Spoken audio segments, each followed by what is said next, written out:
And action.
All right, let's get to it.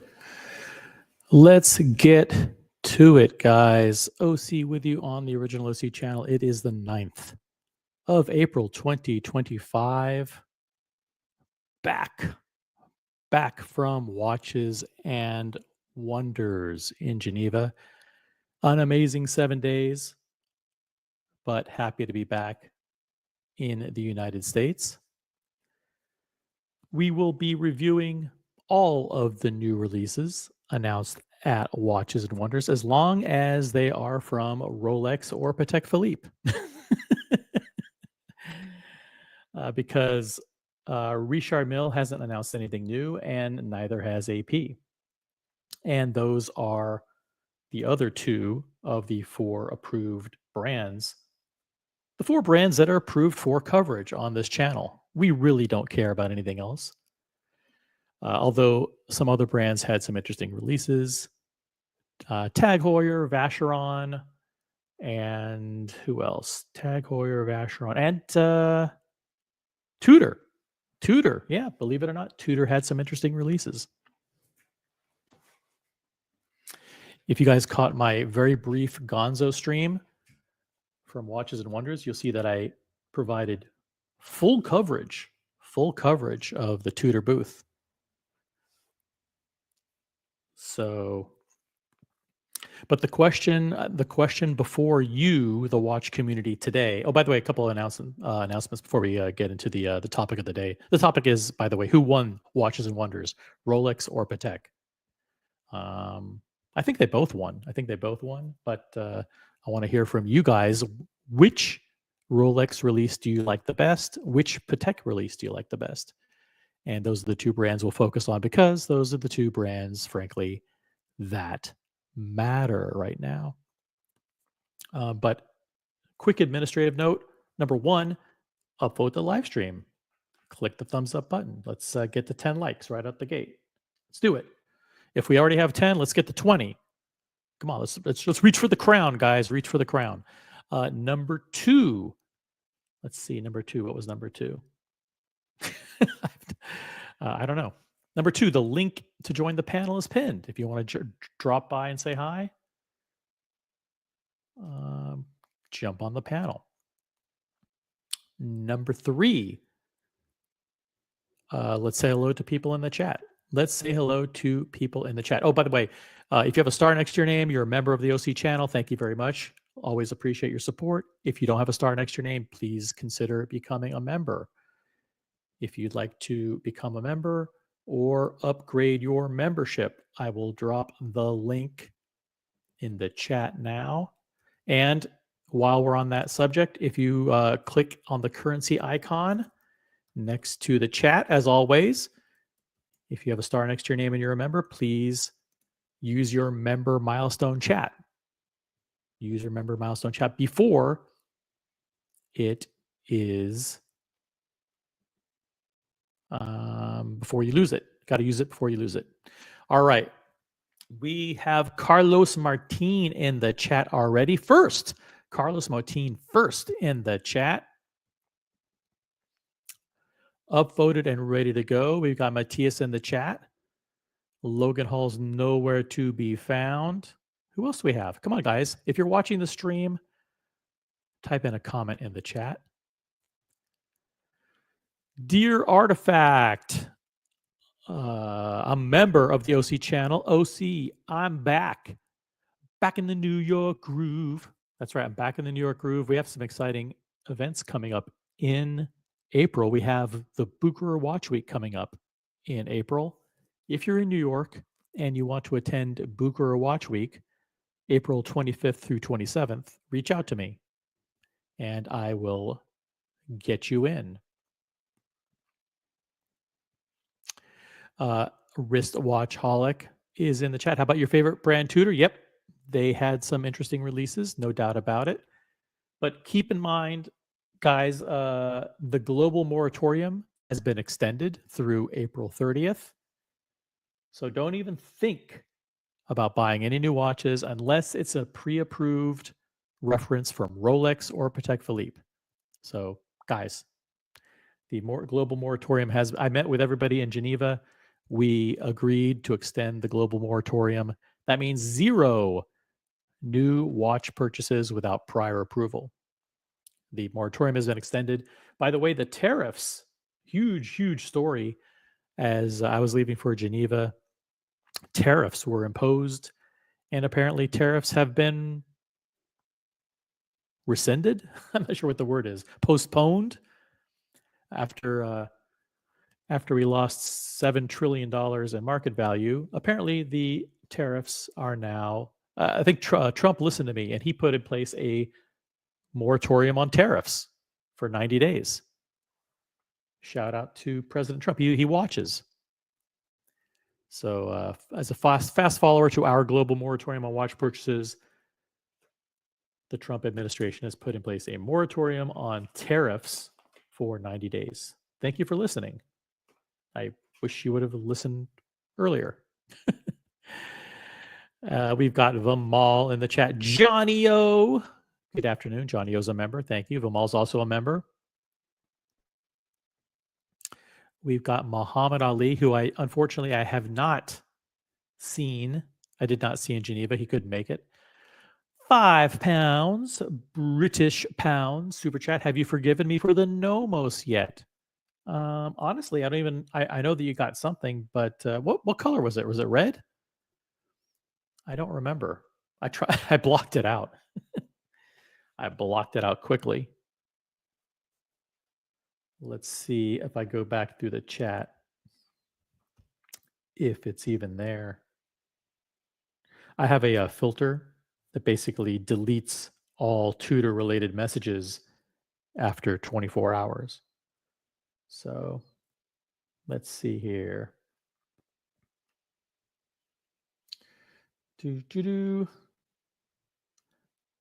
Over the past week, I've posted over 100 images in the group. So nope, don't see it. Don't see it. So congratulations on the Nomos, I think, but I don't have a picture of it. We've got Tan in France. We've got Gen G. We've got CQ, the watch guy. That's right. Saved from the tariffs. And we have, yeah, they were paused. We got Rufus in the chat. I think Trump is doing this on purpose and shorting the market. I've heard that conspiracy theory. I do not believe it. I don't believe it.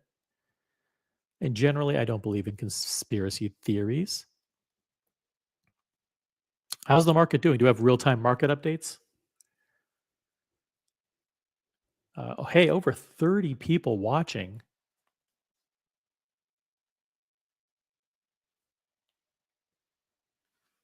Let's see what's going on. Yeah, we're almost at 20 likes. Let's get to 20 likes. And then we're going to go through the Rolex website. We're going to go through the Patek Philippe website. By the way, I have to tell you that I don't mean it. I don't mean to say this to gloat. I don't mean to say this to brag. I just mean to say it just as a matter of fact. But I did see the new Patek Philippe releases in person. I was nice enough to be invited. I was nice enough? No, someone was nice enough to invite me to someone was nice enough to schedule an appointment with Patek Philippe in Geneva and include me along to check out all the new 2025 novelties. That's right. And by the way, I'm one of the few people in the world to put the Cubitus 40 on my wrist. I put the Cubitus 40 on my wrist. I was at the Leopard Bar in Geneva. I did 5 consecutive nights at the Leopard Bar. Huge shout out to the people at the Leopard Bar and the Cigar Lounge.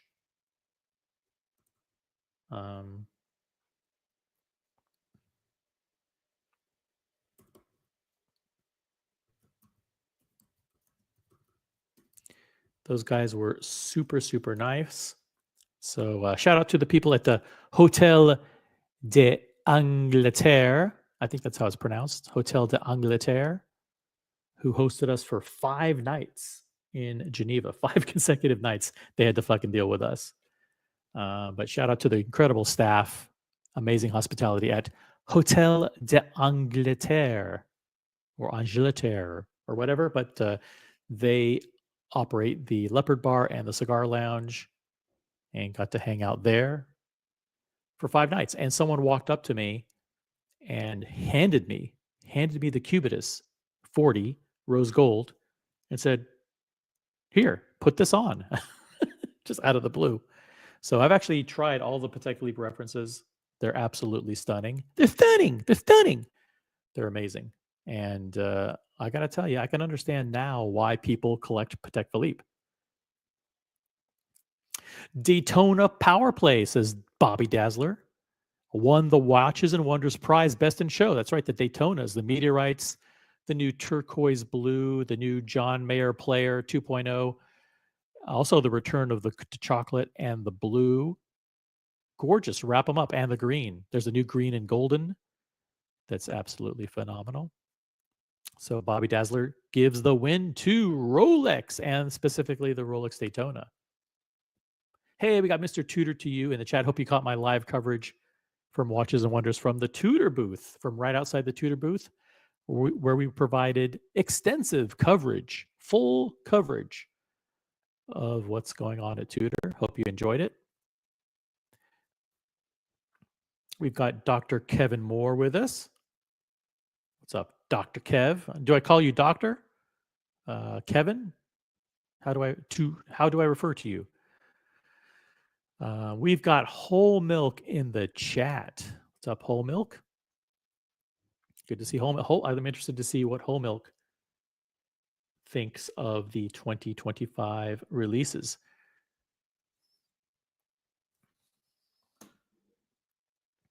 Should I pull up the Patek Philippe website? Sure. By the way, I got to tell you that this model right here, if you thought it was weird before, hold on a second.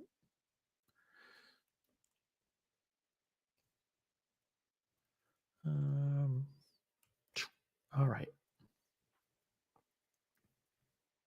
Boom. Come on. Oh my God. All right. Giving me trouble. You giving me trouble. Ooh. But this is really, really, really nice model. Several of them are very, very nice in person. We've got BW from Jacksonville, Florida, member for 8 months.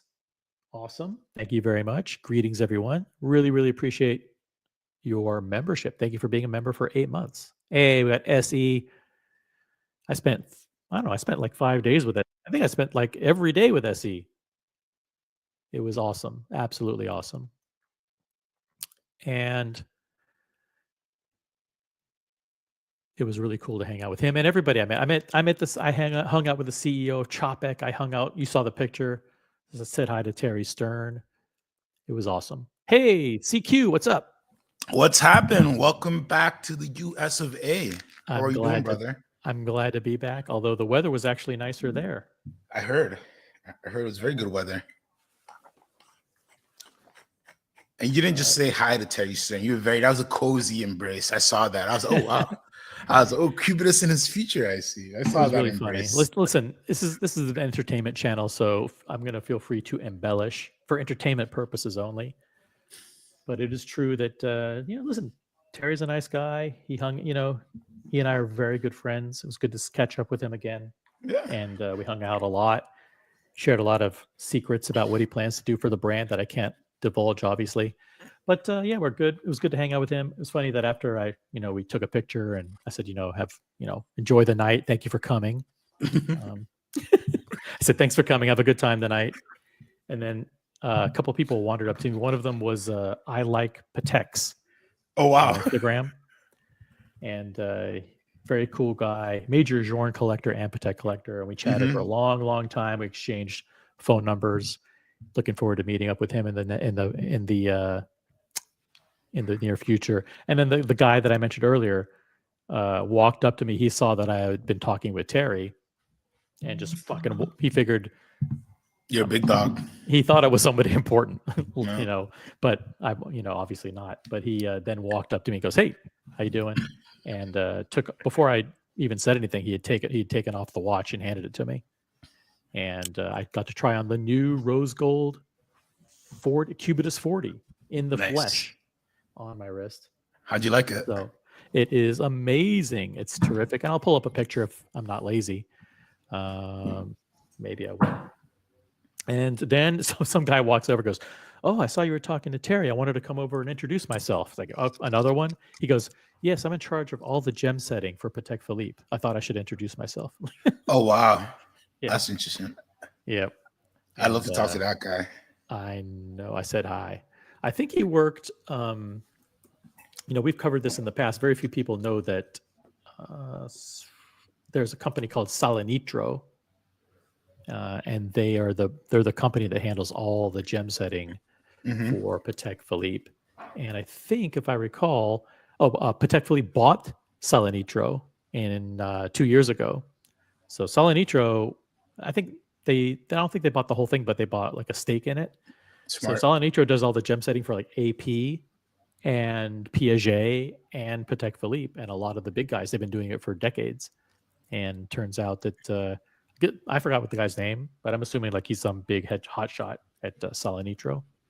Oh yeah, I can imagine. Especially like the leopard bar is that like spot where like if that level of person is around. So them seeing you with Terry is just, oh, who's this guy? I need to, it's like a mafia meat house. You gotta be like, yeah, but everybody's very, very friendly. Everybody's very friendly. I mean, I saw Xavier, the CEO of Chopek. We hung out for a long time. Yeah, super nice guy. We hung out for a couple hours in the cigar lounge along with his team. He was there with his team, and we just chatted for a long time. And on the other side of me were two guys from a Rolex authorized dealer that had just finished up their meeting. Actually, they were at the executive dinner at the the executive dining room at the top of the Rolex building, and they had dinner there. And they were sharing some details about stuff that was coming out, which I don't want to out them. But, no, don't do that. They were very nice. One of them might have been slightly incapacitated. For sure. Possibly. And that is the one thing that like when you go to these events, you do have to have that little bit of like integrity of like, these guys have been working for a full week. I don't know, when you go at the end, this could be Watches and Wonders, Dubai Watch Week, whatever. At the end, they're tired and they're just getting smashed. So if you're a bad person, you could definitely pump a lot of people for information. But if you're a good person, you get whatever information you get, You know, what happens in Geneva stays in Geneva. But it's definitely you'll meet the most random people and hear all that types of things just because you're tired and liquored up, right? Yep. I will not be revealing any of the confidential information No. on the stream. Maybe on the after show. You never know. Yeah, there you go. That's different. Hey, we got C. Martine. Thank you so much for the $20 orange There we go. highlighted comment. Channel support. Great job in Geneva. Thank you. Thank you. I did my first Gonzo stream ever in Geneva. I waited till the last day, which was Monday, and I did a Gonzo. Hey, Rufus says, loving the Gonzo streaming. Oh, see, you got to keep that up. Looking forward to some New York Gonzos. That'd be nice. That's funny you mention it. I may be Gonzo streaming Bucherer Watch Week. You never know. I have been asked to potentially be responsible for Gonzo streaming, as they call it, live event streaming, the Bucherer Watch Week. So that's coming up in New York, April 25th through 27th. Ooh, I wonder if I can sneak up there. Whole Milk says OC won best live streamer in Geneva for his refusal to go to the Moser boutique. Yeah, that's right. Someone, I can't remember who, somebody typed in a comment in the chat and said, please go see the Moser releases. And I absolutely refused. Absolutely refused. That's just, sorry. It's just, I'm not interested. But the irony is that I was right after that invited to go to a special Moser dinner. You see? in New York coming up, and I politely declined. I don't want to be. Oh, come on! It was the funny thing is it's Waco and Moser co-hosting. So it's like, oh really? Okay. Yeah, I understand. I understand now. I know, but the funny thing is, I bumped into Waco going into the FP Journe restaurant on Monday night, and he's all cool. Oh yeah. Like, why wouldn't he be cool? Yeah, he's like, hey, OC, how's it going? It's like, apparently he didn't see any of my live streams. So oh no, I don't think he even cool. If he did, he probably laughs at it, bro. He's very chill. Exactly. He's the most chill guy I've ever met in the industry. Like always cool, always like he doesn't know my name, so he's always like, hey brother, but we always have like a moment where he tries to remember my name and I never tell him my name just to he doesn't know who you are? Seriously? No, of course. But we've met like many times since 1916, but I won't say my name. I just like to give people uncomfortable Make him feel things. Guilty? Yeah, because they remember me. He's like, that's fucking big black guy. I can never remember his name. I don't know. It's only 2 letters, but I can't, but I like to see that in his face. But super nice guy, actually. I was happy that a lot of people, more people than ever, remembered my name. But Waco didn't. He didn't remember. He didn't say my name. Maybe he meets so much people. He didn't give you the hey brother. No, he didn't. Let me see. I just want to check something real quick while we're here. I do agree that Waco and Moser is a lot of energy. So like that's a 50-50 because that's an interesting type of event. A lot of energy going on, but it'd be fun though. I'm sure. I understand why you wouldn't go. Yep. Well, by the way, if you guys want to, by the way, got to say hi to Real World Curly, $20 super chat. Go. Congratulations to the Gonzo Pope. That's my new nickname, according to the franchise club, Gonzo Pope. Please put this towards a gimbal, not a gumball. Gumballs are delicious. I would like to have one, but I think he's referring to a gimbal, and I'm probably not going to get a full gimbal because I'm not going to be live streaming all that much. But I appreciate the support. That's the other half of Curlock, Real World Curly. Oh, nice. Okay, time for show and tell a little bit. Let's go. Shout out to Cased in Time. I did receive delivery of a whole bunch of. Actually, let me pull up the website. Hold on. Oh, those are the. Yeah, these are the new donuts that were done in collaboration with Time and Tide. And I have to say that Time and Tide,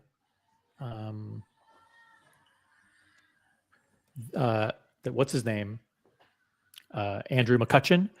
I attended an event hosted by Andrew McCutcheon and Monochrome Watches. So thank you guys for having me at that event. But look what I got. I've got the Cased in Time donuts. Those are so fun. One of them is a chocolate with sprinkles. Check it out. And I've got Blueberry, otherwise unofficially known as Tiffany Blue. And I do have a whole bunch of these that I bought. Now, if you want the donut ones, the promo code does not apply to the donut ones because these are like new and they're super hot. But the promo code does apply to this one. So full padding in here. This one's called Purple Rain. The promo code is Original OC, as you guys know. So there you go. CasedInTime.com. I get zero. I do not get paid by Cased in Time. Look what I got. Oh, you stole the glove? Stole?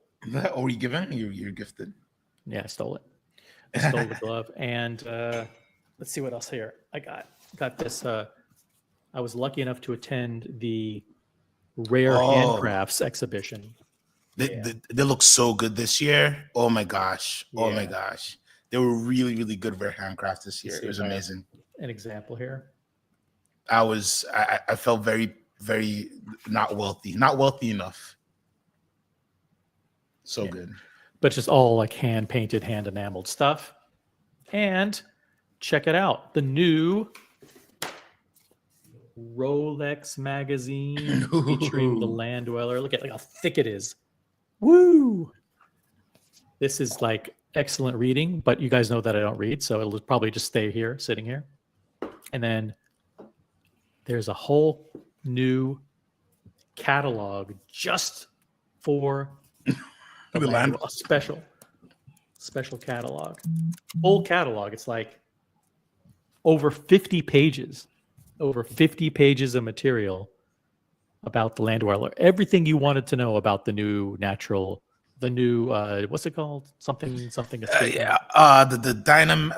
Dynamax. So it's not natural. All the watchmakers came out there. It's not natural. It's not natural. Yeah, it's not natural. Sorry about that's the Dyna Chunk escapement. Something.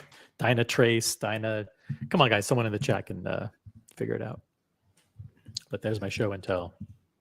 Very nice. CasedInTime.com, promo code original. Dynapulse. It's a Dynapulse. Dynapulse. Okay. Dynapulse. All right. Thank you, Curly. Yes, a Dynapulse. I can't remember the exact name. Actually, let me find it.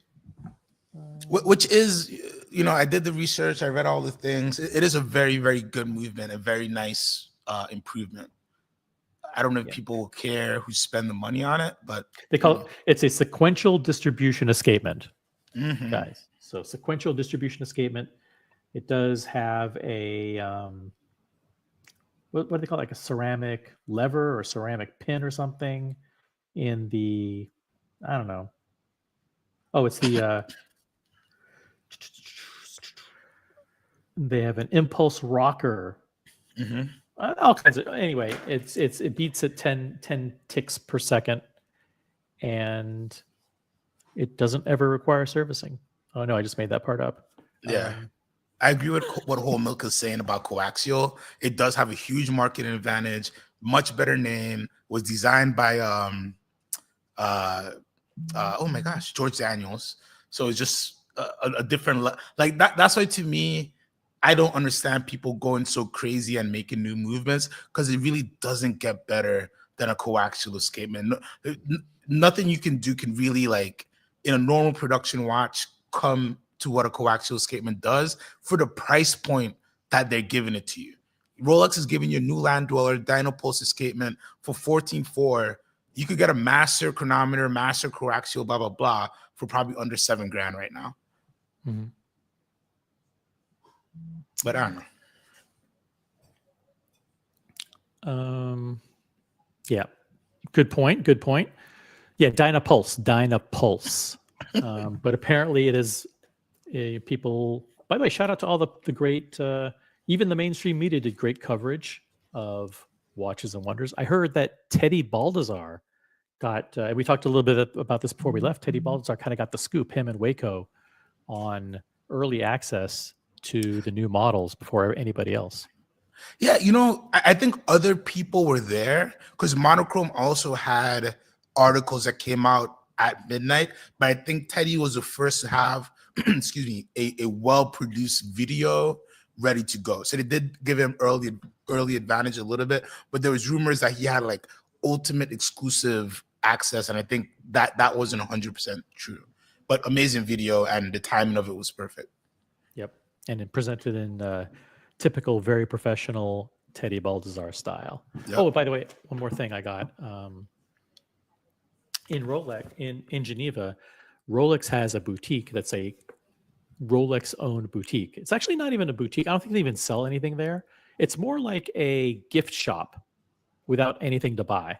So you go there and they have like all the models behind glass, like all the current references, like different dial configurations and everything. And you kind of look at it. And after you look at all the exhibition pieces, you know, you have the opportunity to kind of go through a catalog and look at them.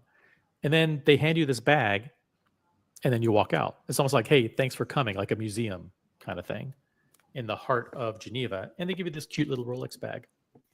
And inside it is this, which is a bunch of fluted chocolate bars, like a milk chocolate and dark chocolate in the fluted motif design chocolates, which have already been eaten by Archie Luxury. So how do you not?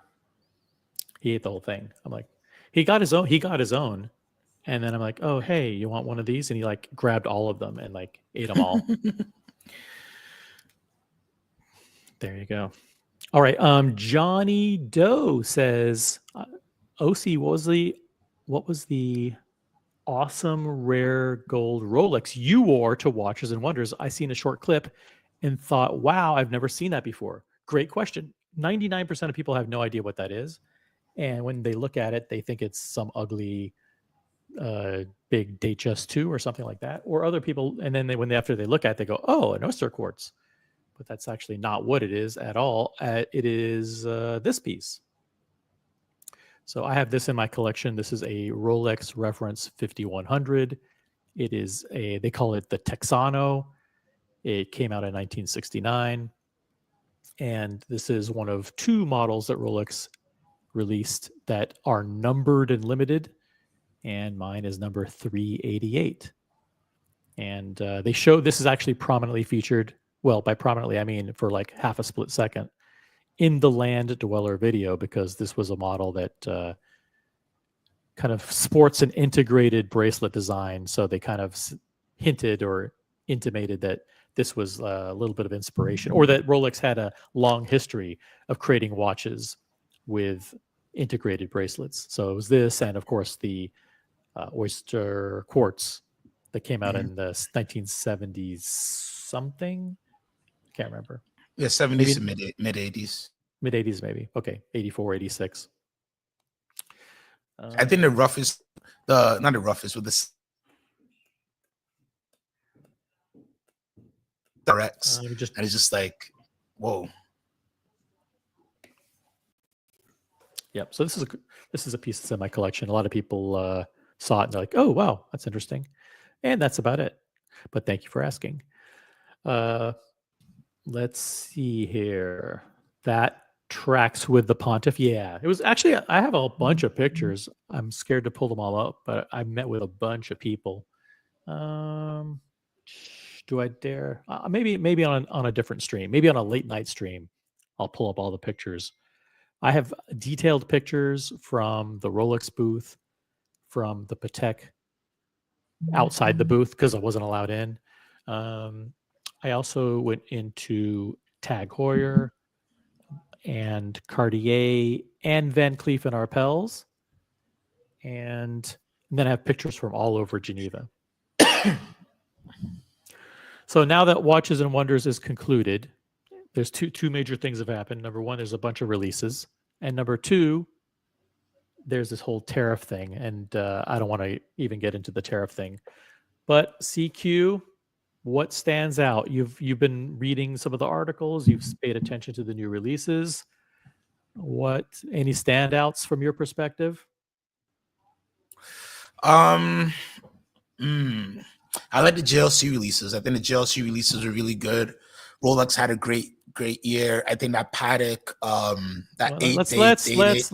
let's back up a little bit. Let's back up. So when you say JLC releases were very good, okay, let's dissect that a little bit. What exactly was very good? So I like the JLC reverso on the bracelet. I thought that was very good. I do like the new, I think the world timers, all the complicated reversals I think was very nice. But just seeing a rose gold reversal on a bracelet, I think that was excellent. I know there's a lot of, the issue right now is pricing, right? Everything just seems to be expensive. So if I take away retail pricing, I just think that it was a really good year for reversals in general. JLC had a strong year last year with the Duomet lineup, which was also a little expensive in my opinion, but just good to see a modern reversal on a bracelet. I thought it was a good looking watch. This is also there's multiple brands released new bracelets this year. Mm-hmm. And a lot of brands introduced kind of monochromatic themed gold watches. And this is one of them. This is the JLC. Hold on a second. Let me pull up a nice big fat image for you guys. There you go.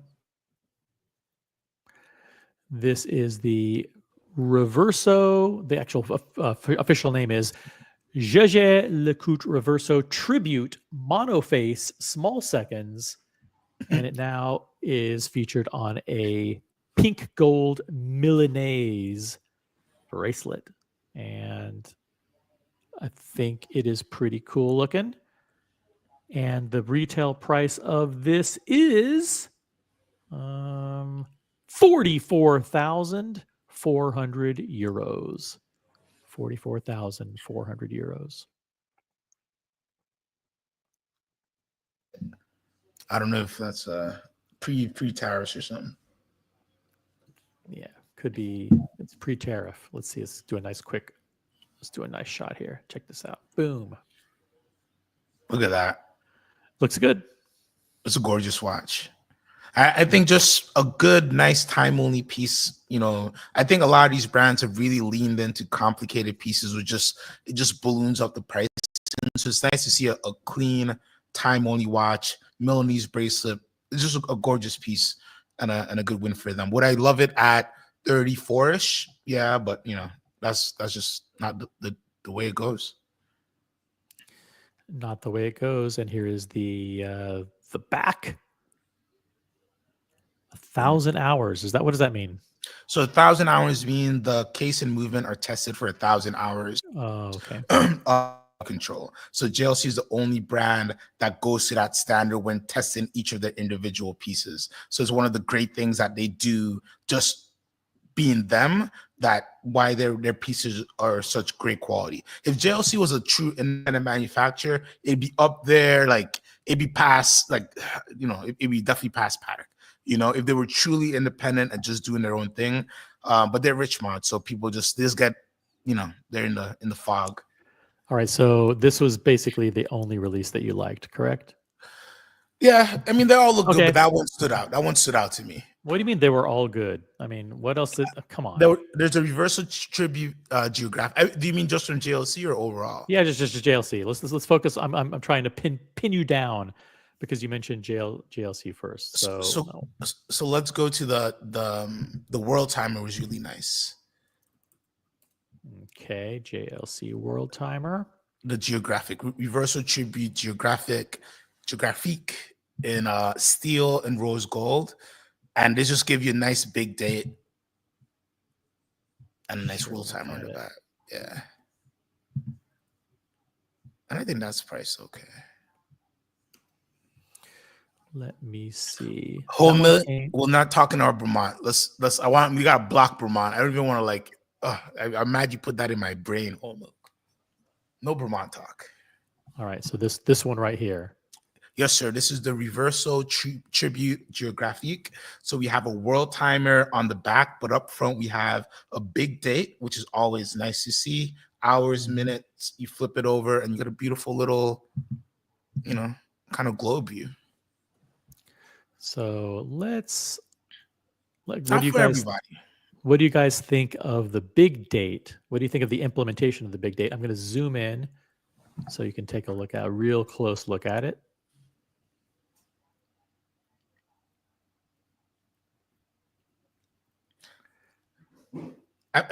So like the thing you got to think about when you look at reversals that have all these complications is that they're doing all of this in rectangle movements, right? Also displaying things on two sides of the dial. So everything is harder. You're testing two watches at once, and that just makes everything complicated that they do in a reversal just even more interesting to me, at least. Mm-hmm.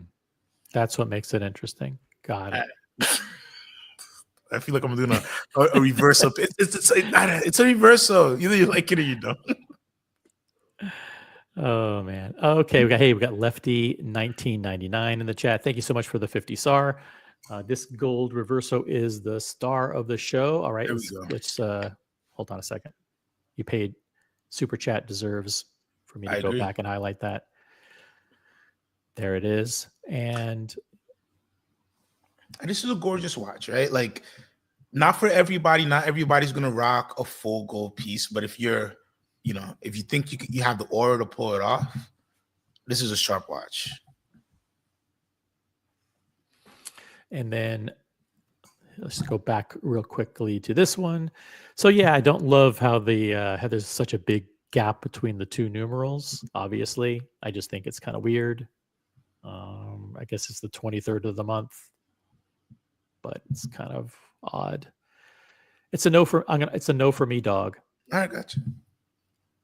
All right. So so you went from JLC to who else?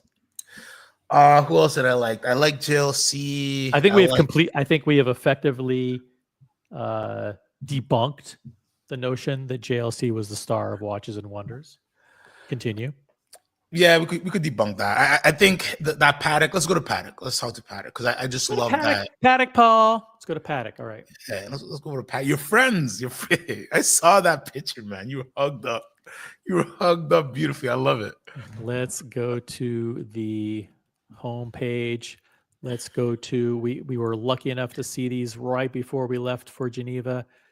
We've got the 5308 in white gold. That's a super complicated piece. This one is sky blue.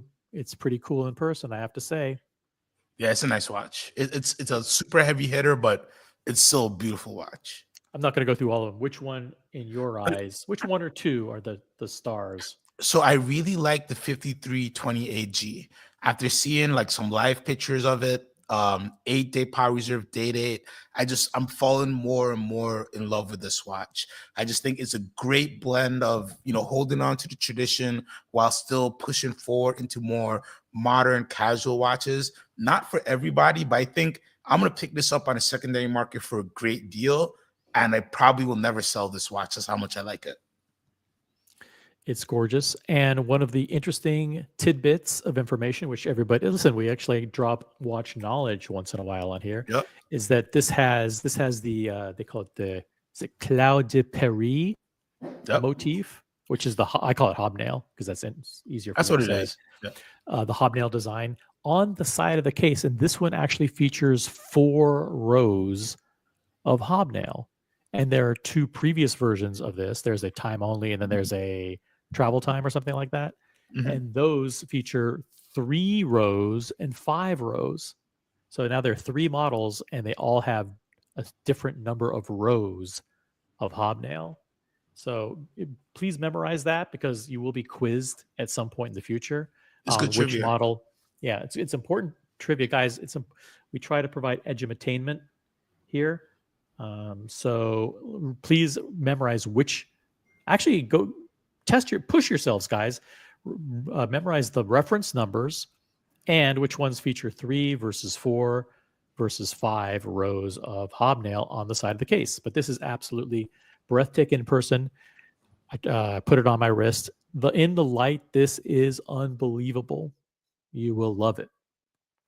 And I was talking with someone, and I said, let me go to there's the 4 rows of hobnails there. Let's see here. And I said to this person, you know what? I really don't know what to think of this power reserve indicator, because when you wind it all up and it goes up to this point here, it's going to cut off the Patek Philippe. And that's not cool, because after you wind your watch all the way, you maybe want to take a picture of it and you set the time and all that stuff. You want to take a picture, and like the brand is going to be obscured. And this person said to me, shout out to Matt. Matt knows who he is. Matt goes, it's funny because I don't wind my watch all the way. I never wind it all the way. And then I'm thinking to myself, well, how would you know how far you're winding your watch? How would you know that you didn't wind it all the way or did wind it all the way? Well, on this watch, you know, because it has a power reserve indicator. So you could actually wind it to the point where it doesn't cover the brand. Yeah. And don't go past it. And then you could take all the great pictures you want. And if you think winding your watch all the way, if you're superstitious and you think that somehow damages the movement, which I don't think it does. No. But now you can actually wind it to the point where you don't wind it all the way, and twofer, get great shots with the logo revealed. So I think this watch is a winner on multiple levels. Yep. I love a good power reserve. I saw a lot of release started when I started out. So I've been in love with a power reserve on the dial, and I love the gondola variation that this was born out of. So this was, to me, just perfect marriage. The price isn't too crazy. Like, this is just a win. Like, there's nothing to complain about with this watch. I think this is just a really, really nice piece. Speaking of the price, and I do need to, I think, go all the way to the bottom and click on Discover More. Yeah. And we will reveal the price as, are you ready? $70,700. $70,700. Not crazy, right? Because you got to imagine this is something that after next year, people are not going to chase after. So if you could get this, high 50s, I'm happy. Maybe mid 50s, 2-3 years from now. That's not a bad watch. That's how I look at watches. I look at watches and just think, like, by the time I'm deciding to attack it, what price am I going to see it at? I never hunt watches the current year. I'm always hunting the back catalog, because that's when you can really just get some good value. Well, I know you are in the consultative business and in recommending purchases from the secondary market, and I like that. But let me offer a counter proposition. Let's say you really want to get one of these very, very hard to get pieces from Patek Philippe. And you've been saying to yourself, you know what? There's nothing that is in their complications or Calatrava lines that I like. So I don't want to play the Patek game. So I want to go secondary. Chances are that in 2025, they release something that you actually do like and you actually might even love. And so let's say this watch is going to be 50,000 instead of 70,000 in 2 years. Who gives a fuck, right? Like, pony up the 70,000, get the watch you want, enjoy it, and by the way, it gets you that much further along the journey to get something even more incredible. So, like, I think the interesting thing about what's going on with Rolex and Patek Philippe is they may have successfully pushed people back into the game with their releases. A Rolex, a gold Rolex Daytona at 50,000, fuck, I'm not going to spend that kind of money. But now all of a sudden you're thinking to yourself, you know what, maybe I should go in and get that Datejust to remind that AD, like, hey, you know what? Remember me? I'm still a loyal customer. I'll still support you during the tough times. And, you'll take a little bit of a hit on that Datejust that you really didn't want. But when you listen, there's 7 or 8 new Daytonas. And those are all going to be very desirable. So might as well create some leverage for yourself. And I do agree. that by spending the big bucks. I agree wholeheartedly. And, while, let me clarify what, I am a consultant, but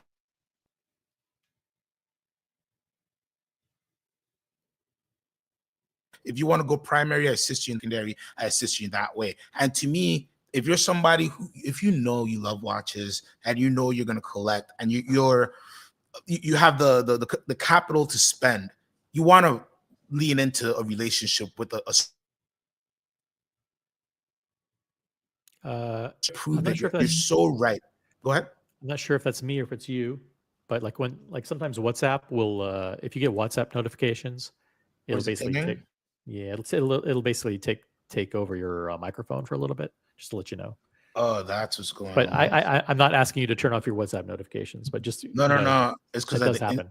it's Instagram talking to me. That's why people are liking my stuff. Okay, cool. All right. Anyways, sorry about that. But No worries. look at this year with all the Daytonas that came back that everybody wanted that was discontinued, right? So if you had the behavior to say screw you, AD, I'll never get a meteorite Daytona, blah blah blah. You suck, right? Well, you're in a bad place right now. If you're like, darn it, let me hold on, let me just keep my relationships. Now the Daytonas are available again, and if you kept buying some jewelry for your missus, you bought a little whatever, now you're in a great position to be like, hey, I stuck with you when everybody else bounced. I want to get that white gold blue dial Daytona. So you're right. You should definitely really. It's a long game, people. And like I know you look in Reddit, you look at different places, and it really everybody's like screw the AD, don't go to the AD, go gray. But there's still I know people every day who are getting great watches, right? With just leveraging relationships. So don't be afraid. Don't be afraid to if you have a strong AD and you feel like you can really get a good relationship, don't be afraid. But don't also, me, don't go full pastry gang if it's not worth it. Don't buy the blueberry scones if you're not going to get the watch. That's all I'm going to say. Right. Makes total sense. By the way, SE member for 8 months, and that membership is at the campaign senior consultant level, which is one of the highest levels that you can have on this channel, which means it's probably like a $500 a month level. Yeah, he's paying my kids' huge tuition. shout out to SE, who I hung out with. He's probably really sick of me because he hung out with me for I think 5 of the 6 days that I was in Geneva. Oh, I love that. We did everything. It was awesome. It was just, yeah, you got to come. It's amazing. And he says, upvote the show, brothers. Member for 8 months. Wow. And the video that I just showed was a video that he sent me. SE 10 euros. If you want to pull up our footage from that piece, I sent you the video. Yes, I just pulled it up here. Take a look again. This is boom. Oh yeah, 6196p. I forgot about. This was a great year. Look at that watch. Yep, very, very cool. And we've got Chalk flew up, big fat orange super chat, $20. Welcome back. I'm gonna Chalk flew up. We're gonna do Dubai with Chalk flew up. So nice. Looking forward to that. Yeah, it's gonna be fun. If you're thinking about going to Dubai for Dubai Watch Week, hit me up on Instagram. We're putting together a posse, and we're kind of torn right now between like where exactly to stay. So let me know if you need tips. I will definitely need tips. So thank you in advance. But if you're thinking about coming to Dubai in November, let us know. Now, let's go on to what I think is another awesome watch that was introduced by Patek Philippe, and that is the return of the Calatrava in platinum. This is the, let me pull up, go to them. This watch is amazing. Yeah. This is the 6196 successor to the 5196 in platinum with and do not call it salmon because it's not salmon. It is a rose gilt opaline. Guys, repeat after me. Rose gilt opaline. Yeah. So this is a manual wind Calatrava in platinum. It lays pretty flat on your wrist, but at $47,000, it's a stunner. And this could be another. I another great dress watch for you to get into the AP journey. Look at this baby. This thing is so good. For if you're somebody who's a true fan of Patek Philippe, seeing this watch brought back could do nothing but put a smile on your face. The 5196 to me is one of the perfect Patek Philippe models. And me as somebody with a larger wrist, a 37 millimeter piece, the Brigade numeral model in platinum, to me, put that on my wrist for my funeral, take it off before I go, but just put it on my wrist so you guys can see me classy one more time. So to see the 6196 here, 38 millimeters, platinum case, rose gilt opaline dial with this amazing blackened whatever on the hands and darkened indices. Yeah, however they darken them. Yeah, they're cool. Whew. This, my friends, beats everything else. And the price is okay. Who cares? Because this is the one, This is the one. Yeah. So now SE really likes this, but he has a watch that's very similar. So I'm not sure if it even makes sense for him to get this. Maybe you should get something else with a complication. Oh, it does? Okay. Yeah, it does. This is a watch that, if you get offered this watch, if you're hearing my voice, you get offered this watch, take it. This is going to go down as a very, very special watch. I'm not going to tell you you're going to make a bunch of money, but you will want to have this watch, have had this watch in your collection. This is a very, very special watch. This is the successor to the Patek Philippe 96, which is the original iteration of this that came out in 1932. That just goes to show you how classic and timeless Patek Philippe dress watches are. The original version came out some 90 years ago, 90 plus years ago, and it still looks elegant and classy. And this one's in platinum, and it's a combination of brushed and polished. Comes on a brown strap, a very traditional strap. Now, I got to tell you, a lot of people don't know this, but on some of the other models, the kind of unconventional, and they got a lot of crap for coming out with that, with the world time on the denim. Yeah. And they also came out with a Nautilus on the denim looking strap, correct? Mm-hmm. And they got a little some criticism hey, I don't like that. The new watches, and let me just go back to here, the 5328, and also this absolutely phenomenal 6159, which to me is another hit of the show. Yeah, it's just I don't know how much this is, but this has hobnail on the front and the back. It's not crazy expensive. It's not crazy expensive, but I just know who's going to be able to get this thing. You know what I mean? It's not crazy expensive, but I just know it's going to be unobtainium. It is 118,000. Let me go to a picture here. Boom. Check that out. Which for perpetuals, it makes sense pricing wise. But look at this watch. Again, this is another watch. If they offer you this watch and you say no, don't come back to this channel. Don't come back. Don't come back. But this is absolutely incredible in person. I got to tell you, it's a double hobnail on the bezel.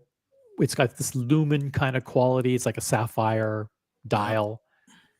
It's flawless. It's absolutely, and look at the strap. The strap is this one of these casual. Yep, as it should be.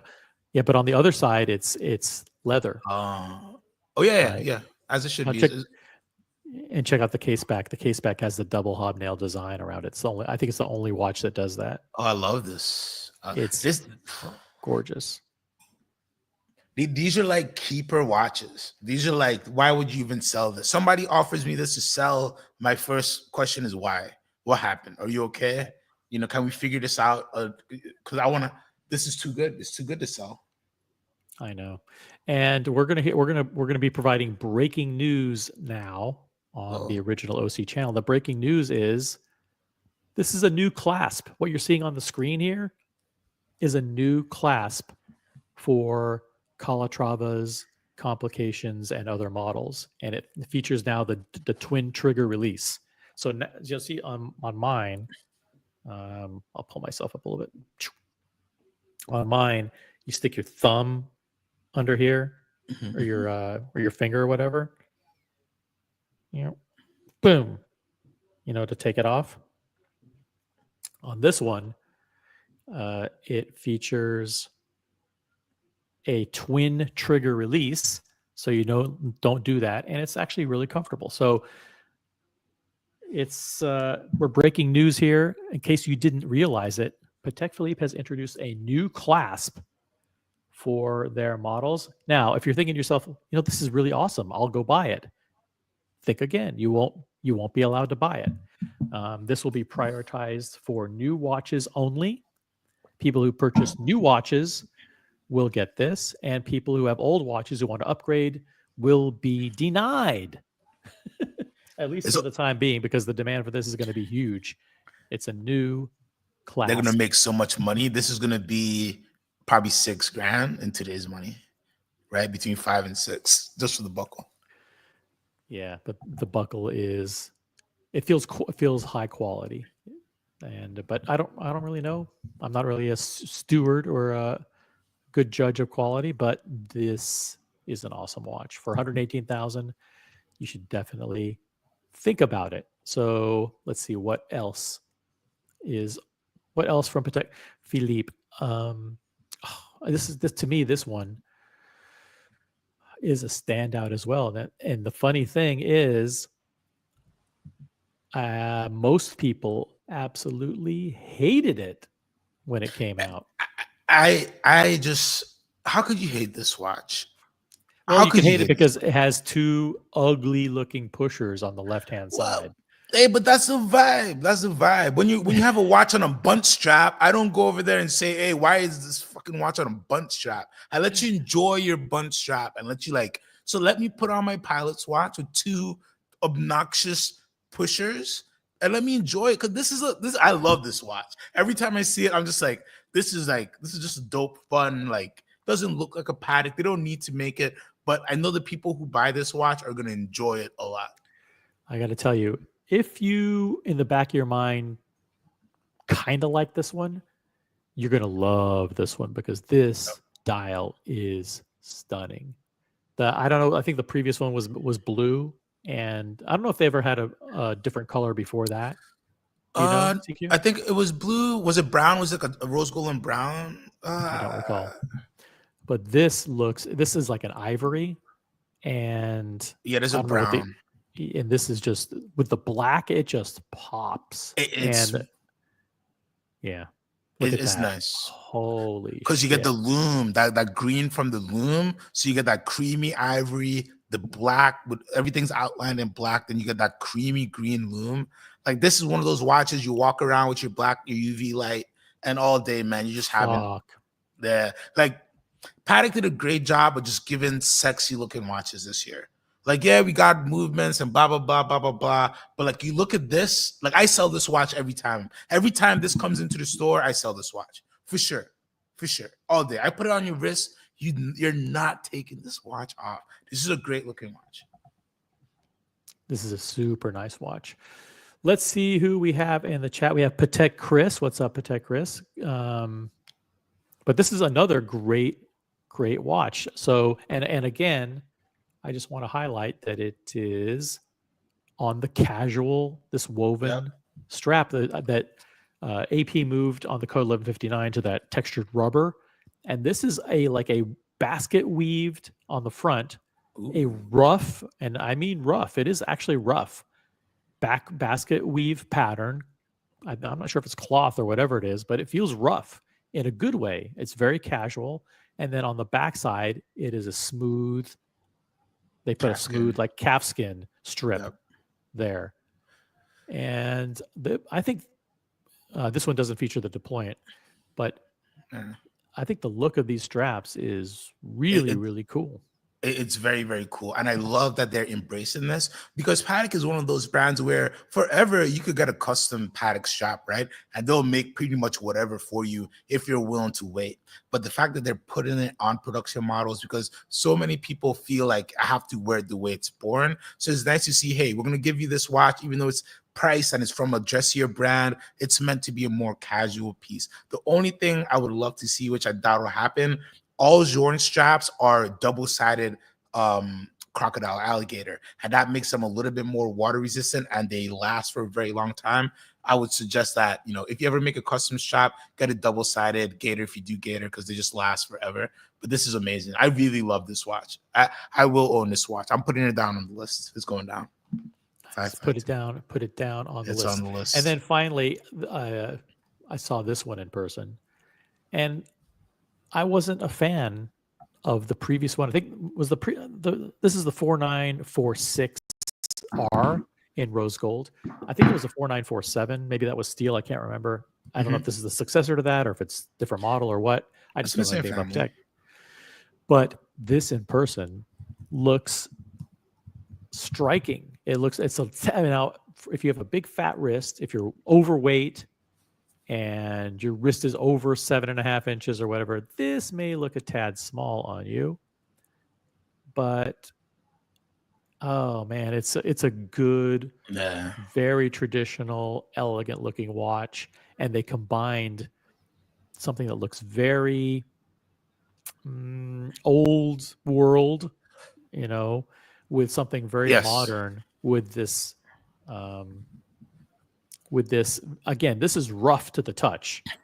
I'm not kidding. This is a rough on the outside to the touch, canvas feeling strap. And this is the fourth watch in the row now that we've shown on one of these new style straps. But I think it does wonders for the watch to make it modern looking. Yeah, I think this is, easily wearable in the heat, wherever you want to go. Very casual for a calendar rose gold piece from Patek. It's still beautiful. This dial, whatever they did on this dial, just is perfect. And it marries, like you said, the old world with a little bit of a casual vibe. And this is a watch I'd love to buy for my significant other. It's one of those where you see it and you're just like, yeah, honey, you should get this. I know I'm buying it to get up the list, but don't buy the diamond thing. Buy this. This is nice. Yep. And definitely chocolate is kind of a theme for 2025. Brown is in. There's brown. The brown is back on the Daytona. This is brown. There's the new brown Cubitus. So, yeah, brown is definitely in, and also those new fancy dress watch bracelets are a thing for 2025 as well. But this is. Wow. Yeah, it's strong. It's strong. This year was a year that I wish I saw Patek again as AD. Just because I would love to get everything in fresh and just try everything on. This would have been a strong year. Price isn't too crazy. It's not 55,380.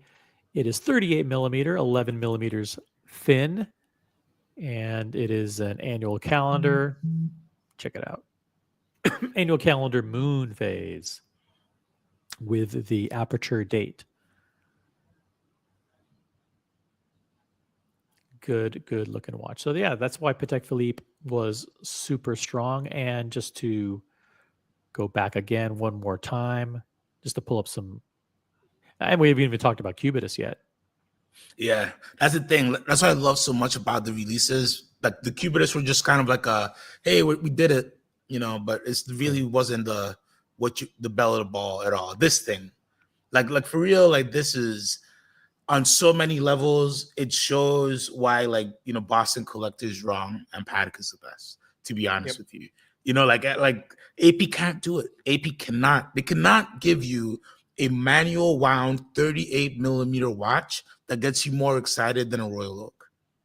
You know what I mean? The whole community. And where this was released, and every outlet is just this is the best watch. And it's a 38 millimeter time only, nothing crazy, but AP cannot release this watch and have that impact. And that's the strength, This is going to be highly desirable for sure. And finally, check this out. The rose gold, they introduced a smaller Cubitus. And Journe Identity was the one who was on this panel a week or so ago and said, listen, I'm going to call it. I say they introduced a smaller Cubitus. Yep. And he was right. I forgot he did call that. He did call it. Interesting. Let me go to the big fat pictures here. By the way, this is reasonably priced at $77,000. $77,000. To the pictures. Rose gold with brown dial. We got the leaks a couple of months ago with the brown dial, and we got the steel dial, which didn't materialize, but we did see this one. And some comments on this one. It looks like they filled out the case back. The case back, the circular movement kind of fills out the case a little bit better here. To your point on previous streams, CQ, they didn't do a square movement where they could have. Yeah, that would have been, if they did that, that would have just like nobody would have been able to say anything. Now this movement does look much better in a 40 millimeter case versus the 45s, but it's still, again, like I showed you that JLC, right? That reversal with that movement, they're charging you $21,200. If Patek made that same watch, it would be a $250,000 watch. That's like the difference, I'm sure. Like, you know, so like I love it. I love this watch, but like imagine if they gave you a square movement. What bad thing would we be able to say about it, you know? Right. I think these are winners though. This looks a little bit too much like the 5711R, but if you got offered this instead of the 5711R, maybe you take it. Well, 5711R doesn't exist anymore, right? Oh, right. 5712. Yeah, excuse me. Yeah. I'm stuck in the past, man. I'm Look stuck at in that. the good old days. I actually know Patek. I actually know a little bit about Patek. Yeah, it comes with time. It comes with time. And then we have the real star of Watches and Wonders. Rolex surprised everybody with a completely new collection, the Land Dweller. But in addition to that, dropped 7 new titillating Daytona versions to get everybody back into precious metal again. Let's make gold great again, guys.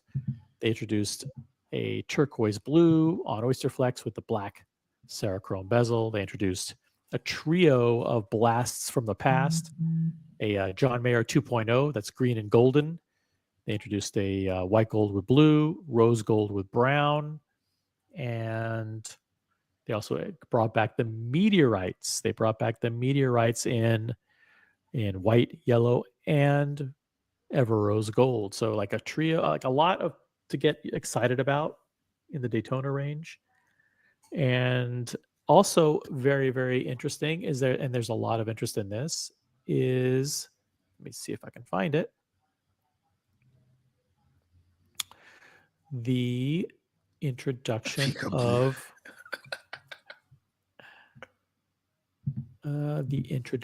of new dial colors for the Oyster Perpetual.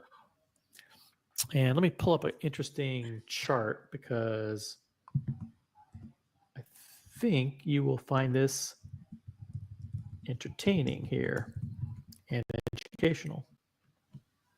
I love education. Hold on a second here.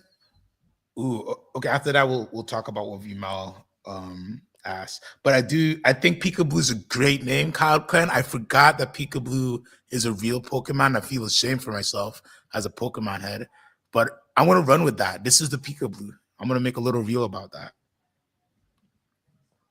I will give you I will quote you as well, Cloud Ken. I'll give you your quote. I won't say it to me. All right, let me pull something up real quick.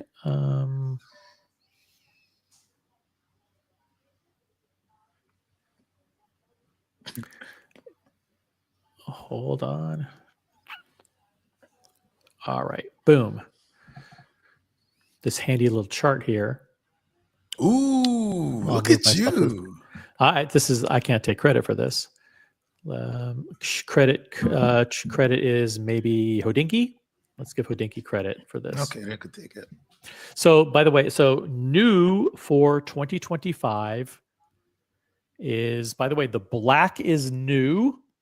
Oh, the black is back. Okay. The Sunray black was discontinued, and now we have matte black. We have matte lacquer black on the Oyster Perpetual across the lineup. The blue, Sunray blue, discontinued and replaced with new matte lacquer blue. And the silver is the silver, the green, and the turquoise blue are the only dials that remain unchanged for 2025. So what is new for 2025 are the black, the blue, beige, pistachio, and lavender. So, and you can see the matrix here, which shows which models, which colors are available on which model Oyster Perpetuals. But again, breaking news, if you didn't know, the black and the blue are both new for 2025. The Sunrays have been discontinued, and now the black, blue, pistachio, beige, and lavender are all matte lacquer. The green, the turquoise blue, and the silver remain unchanged. These are nice. They're nice. And also, if you listened to our coverage last week, the Oyster Perpetual 41 is a new case. It has been revised and also features a new clasp. They designed a new clasp for the Oyster Perpetual 41 model. It is apparently thinner. And if you thought that the 41 Oyster Perpetual 41 looked weird or too big or whatever before, go take another look because it's been redesigned. Cloud Ken, member for 6 months. Thank you, Cloud Ken. I'm calling this the Pika Blue, the actual Pokemon. So you're referring back to the, let me see if I can pull it back up here. Boom, this one. So good. Pika Blue. This one, a lot of people like this one. A lot of people, this is growing a lot of people. A lot of people liked it right out of the gate because they thought it would be super hype. And it's turquoise blue after all, which is synonymous with Tiffany. So, hey, look at this. We got Stefan in the chat. Stefan met up with me while I was live streaming at Watches and Wonders. He walked up to me and said, "Yo, I'm watching you right now on your live stream." It was such a cool moment. Shout out to Stefan from Switzerland.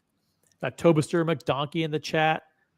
Who else do we have here? Anybody new? If you're new, just tuning in, type in a comment in the chat. I'd like to personally greet everybody. Got Aunt G.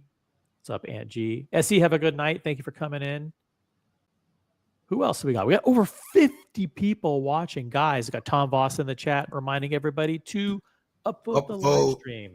Upvote. Let's get to 50 up. Let's get to 50 likes. I know it's possible. Let's do it. But yeah, that's it. That's all I wanted to come on and chat with you real briefly about so these new releases. So Vima was asking, what do you think the turquoise Daytona is going to go for in the secondary? Did you see the dealer who posted the first one? No, I did not. Was it an actual? They had an actual physical one in stock, or no? It was like 189, and it'll arrive in 10 days. I don't believe that they have it. Yeah, well, I'm gonna type you in the back end the name of the jeweler. I don't want to. Yeah, type in the private chat. I think that's a lot of money for this one. I do as well. I thought that was very, very, very, very strong offer. I think. Oh, okay. I think I guess somebody will pay, but you don't need to, man. You really don't need to. Don't get caught in that bull trap. That's all I'll say. That's a bull trap. I don't think they'll make a ton of these, but still, 189 is like, yeah, that's a lot of scratch. Huge shout out to Red Shovel. Good to see OC at Watches and Wonders. I have some good picks. Let me see if I can get these picks here. Hold on. I have so many pictures, but I will only pull up the pictures with people who maybe I'll pull up. I have pictures from Longa. I'll go through See, the process of getting them from my phone to the screen is kind of a pain in the ass. But there are some cool pics with me and Red that I do want to bring up if I'm allowed. Let's see here. Hold on.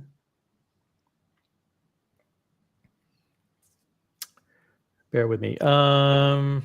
Guys, questions for CQ about Watches and Wonders releases. Let's see what let we him got here. 190, but I think it's also 120. I think that's a good guesstimation of where the Pika Blue will end up. I don't think it'll go too crazy. What do we feel about the Tudor PO1 discontinuation? I didn't know it was discontinued until you just said it. I hope it wasn't, because that's a quirky watch, but still, it's a watch for a certain community, and it feels like they're trying to be a little too commercial. Don't be Vermont, right? Don't be Vermont and forget who you are, is the message all brands should be thinking about.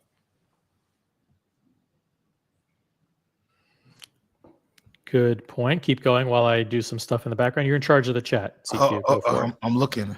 Ask me questions. This was a good Watches and Wonders. I think everybody, for the most part, had good releases. I'm still going through all like the indie stuff, like Louis Monet made a chronograph and things like that. But I think all around is a good year. The tariff, blah, blah, blah, is going to be the issue, but it's paused for 90 days. I have a feeling everything will be figured out, except this blanket 10%, which is very, very annoying. What's up, Doc Mick? Hope all is well. Hope you're staying warm in Florida. All right, let's see what I got here. We got pictures. We got pictures. All right, let me see if I can open a few tabs here. And by the way, of those of you who are thinking about Dubai Watch Week, just do it. It's a really, really great experience, and you can meet and directly talk to all the watchmakers and brand reps very, very easily, such as Javier from Shapek.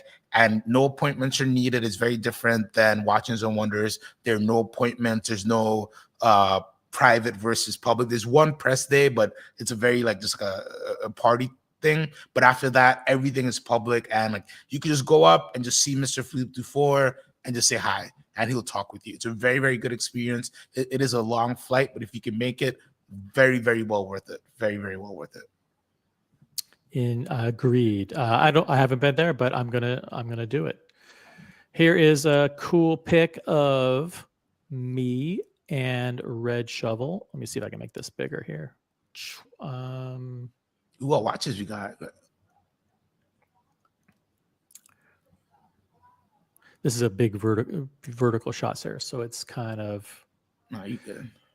It's good. And so this is the wrist chick on Instagram, and Red Shovel. Red's looking very dapper here. I like those shoes. But Nice. it was good. It was great to meet Wrist Chick in person. She's lovely and charming. And follow her on Instagram. It's the Wrist Chick. Let me see if I can find her Instagram. You guys all know Red Shovel. So was this at the Pali Expo? Or no? Yep, this is at Pal Expo. Yep. I think it is. How crowded was it when you went? It was very crowded, actually. They had over 55,000 people come over the 7 days, including over 23,000 people, I believe, from the general public that came on the public days.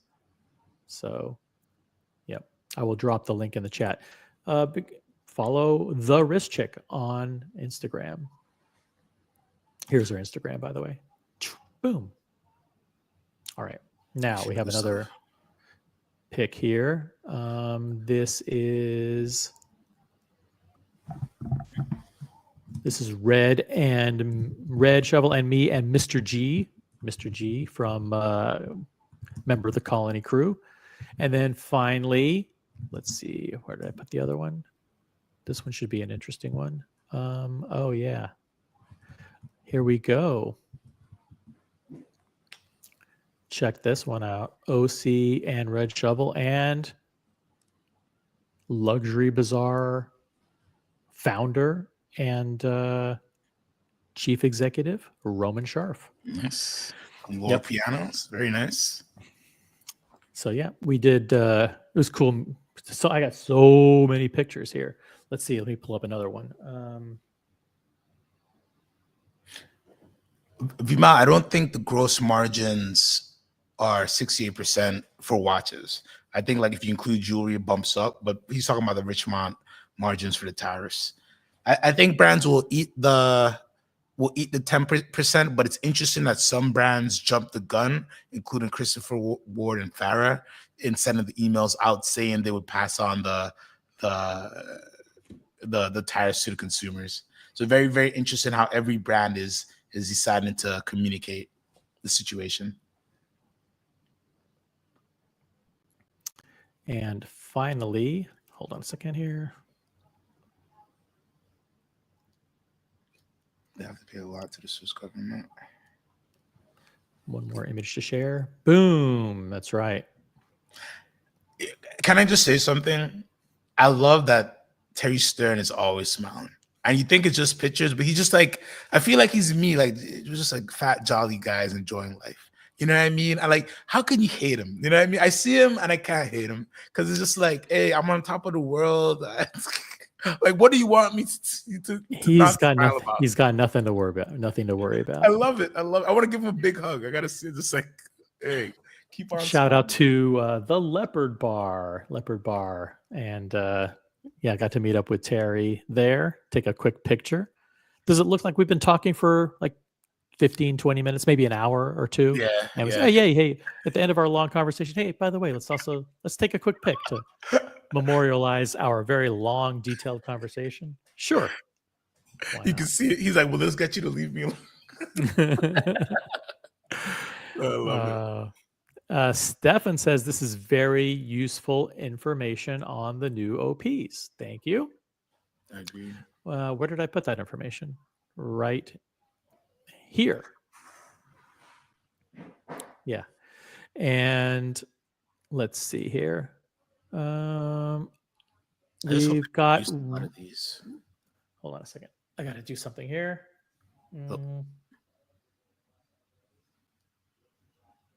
I just hope they produce these watches and don't make it a what it was for the other ones.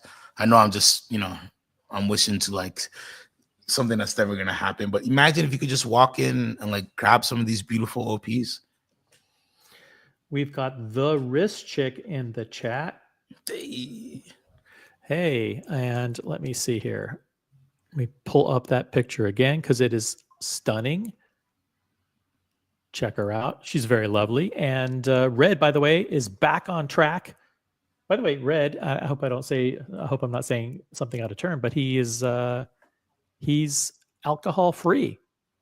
Oh, congrats. Love it. Yeah, and it shows. I mean, he's definitely slimmer.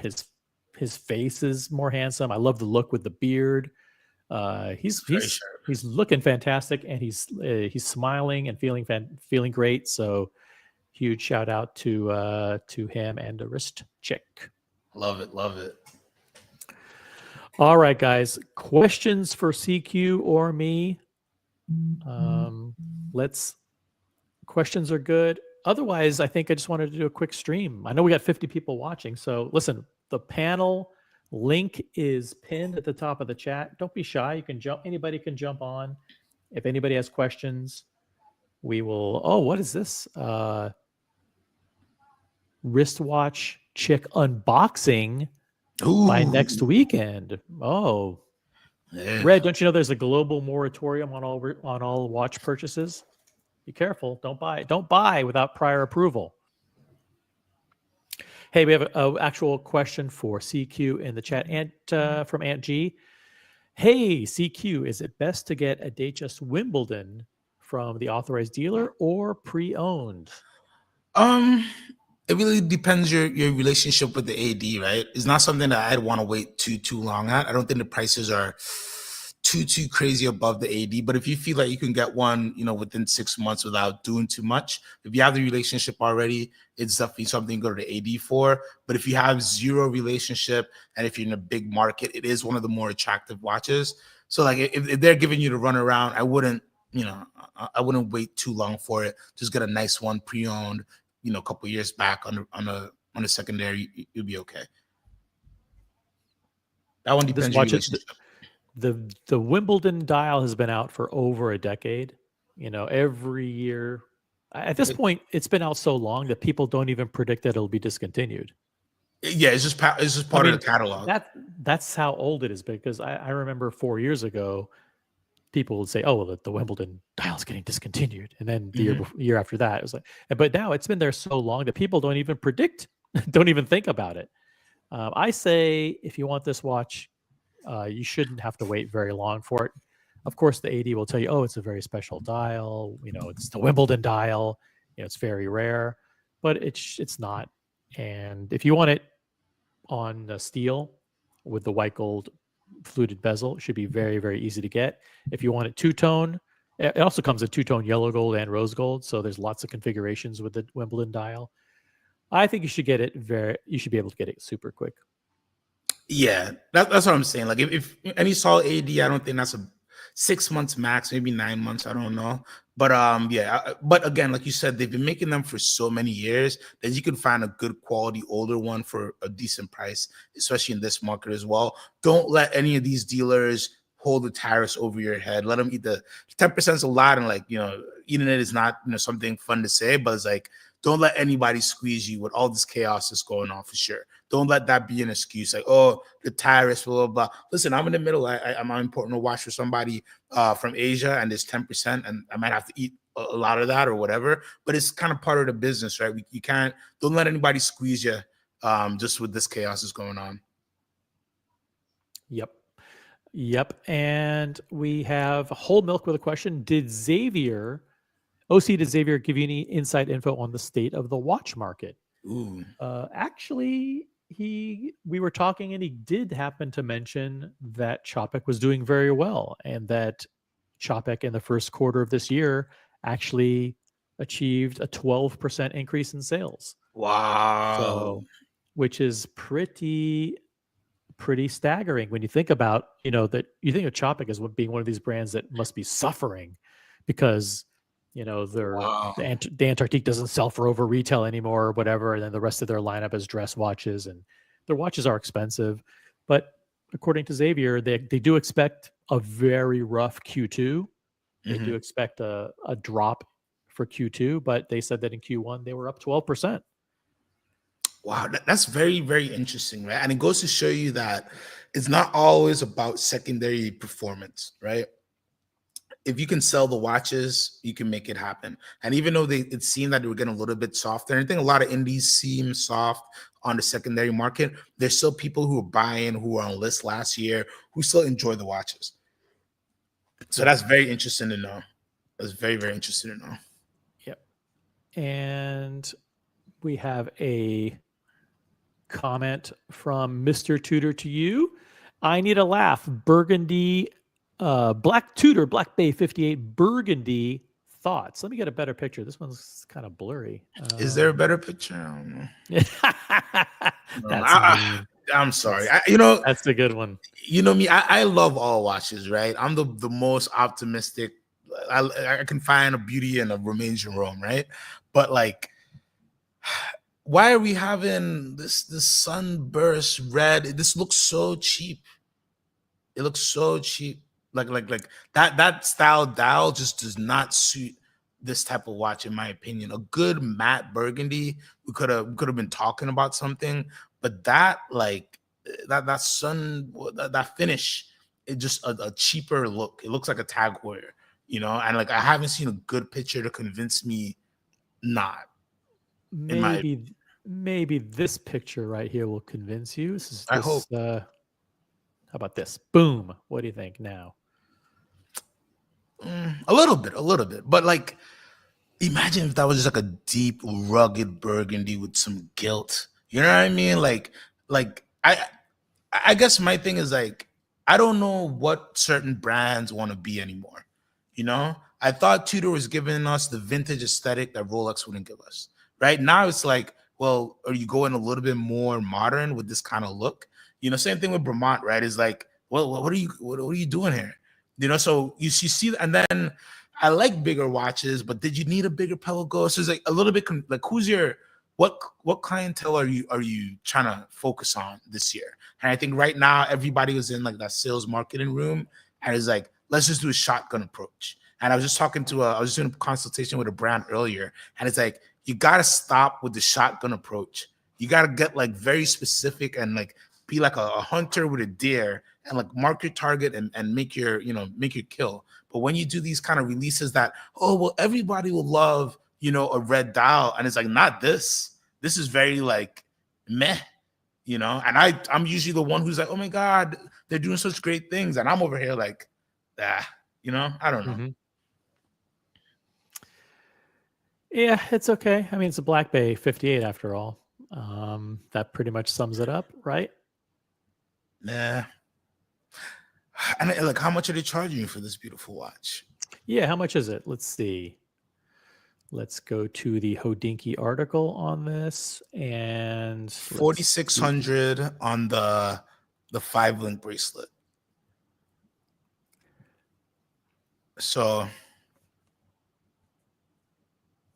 yeah, I don't know, man. I just like I see something like this, right? And then I know you don't like the smaller micro brands, but then like I have these Sartori BR pieces that I've been playing around with for a couple of weeks, and it's like for the same price, I can get a bespoke watch made to me. Like it's like I kind of rather the bespoke watch for the price point.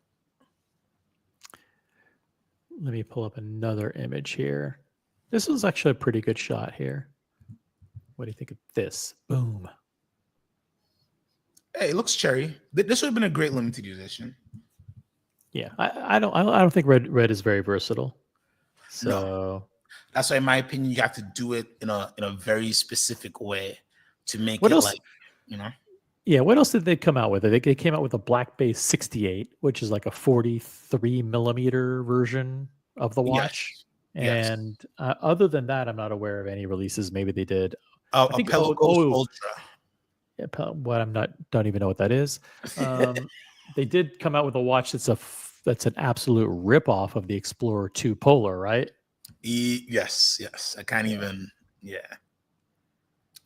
So disastrous year for Tudor, guys. Absolute disaster. Nothing will prevent their continued decline and further obliteration in the watch industry. I'm not chuckling. I'm not happy about it, but I did call it several years ago. No, you did, and with the reports, all the Morgan Stanley reports showing the losses Tudor's reporting, you see a release like this year, and it's like 2025 is going to be spicy. Another disastrous year for Tudor. Holy shit! There's now 68 people watching. What's going on? Everybody's off from work. Everyone's off. I mean, guys, jump on the panel. We'll go for a little bit longer if we get some people on the panel. Now that the 150th anniversary releases from AP are kind of in the rearview mirror a little bit, reflecting back, do you think it was enough, or do they need to do more? Who, Tudor? Nope, AP. Reflecting back on what AP did a couple of weeks ago. I think that Patek had such a strong year. Rolex had such a strong year. Lange had such a strong year that I'm not even thinking about AP. You know what I mean? Like because when you look at what they offered, they're great. But again, they're just variations of the Royal Oak. They're expensive. Can you even get them? At least with the Pateks, there's a shot. Right? There's a shot you could get that 8-day. You know what I mean? There's a shot you could get the 6196P. You know what I mean? I'm not afraid to tell somebody, hey, make a call, shoot an email, see what's going to happen. With all the APs that are released, I don't think anything is accessible except the Code 1159s. And there's nothing that like that groundbreaking to me. I just feel very like, and I know a lot of people are in the New York AP house, so a lot of content's coming out with the new releases, and they're beautiful pieces. But again, it's like, I don't know. It doesn't make my heart go boom boom. I know Boston Collector is going to jump on now, but I don't know. Boston Collector. Listen, really the AP quiet. journey is tough. He's been quiet lately. Let's see how things. But I don't know. There's I think you're right. Rolex and Patek Philippe kind of knocked it out of the park. There's so much good stuff from both of them that I don't think it makes sense to look anywhere else. You should be able to concentrate all of your watch desire into those two brands for the next at least 6 months, maybe even the entire year, as a result of the incredible releases there, and at all different price points. Because keep in mind, you shouldn't be buying stuff that's under like $10,000 anyway. So look at what Rolex did, pushing you into precious metals with the green lantern, which is the white gold, green ceramic dial Sprite, pretty awesome. They have the new Tiger Iron. They have the new green Sky Dweller, green dial Sky Dweller, which a lot of people will like, and the all the new Oyster Perpetual dials in that matte lacquer. They're stepping it up. They are stepping it up, and there's stuff to get from Rolex again, for sure. Let's see. Oh, a couple comments I wanted to highlight from the chat. Doc Mick says the Black Bay 58 is the only way to get a colorful, no dates, cheap dive watch. Right. Correct. And Home Milk says, why are we putting Longa in this conversation? Did Longa really do anything incredible? I mean, like, see, I hate it. I hate it because, like, I want to say, well, the Odysseus Honey Gold is pretty dope, but it's limited to 100 pieces. Nobody can get that. And then I want to say the mini repeater perpetual count is pretty dope. I'll say that. I want to say the Odysseus is pretty dope, but I have to rescind that conversation because very few people will be able to get it. So very little impact on the industry. And also the minute repeater perpetual, I think, is something that, I mean, who's going to have a chance to get that's also limited to 50 pieces. Yeah. So what else? I mean, that's it, really slim pickings from them. They also came out with a couple of smaller 1815s, but yeah, it's rough for them. It's really rough. I don't like the sentiment that I'm getting from Longa collectors is not too nice, for sure. Let us show everybody what Longa introduced this year. This is the Odysseus Honey Gold. The model name is the Odysseus Honey Gold, and it's also made in 750 Honey Gold, which is 18 karat Honey Gold, which is their proprietary alloy, their proprietary kind of pink gold alloy, like a sand gold.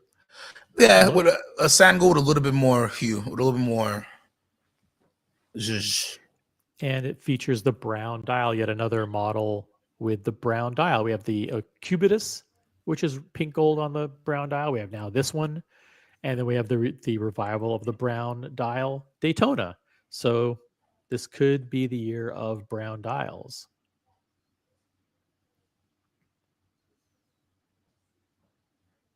And the price on this one is price upon request. 110,000.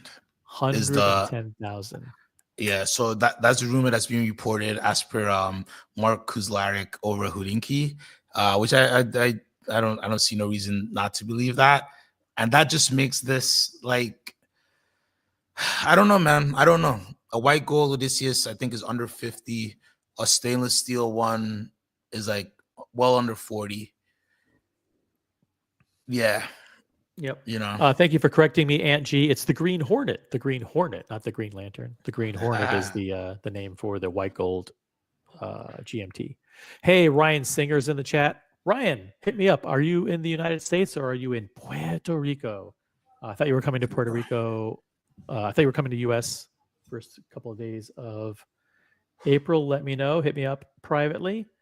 But thank you for upvoting the live stream. We are, I think, we're almost at 50 likes, guys. We need to hit 50 likes.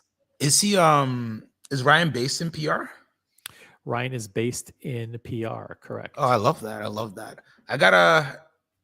I've been toying around. Do you think people would come to like a big multi-brand watch event in the Caribbean somewhere? I will. You would? All right. I'm Why gonna. not? I'm working on something. I'm cooking something up. That's interesting. But if you want to be the first to learn about CQ's all expense free trip Whoa. to the Caribbean, no, it's member paid. You have to if you want an invitation, you will have to pay your own way there.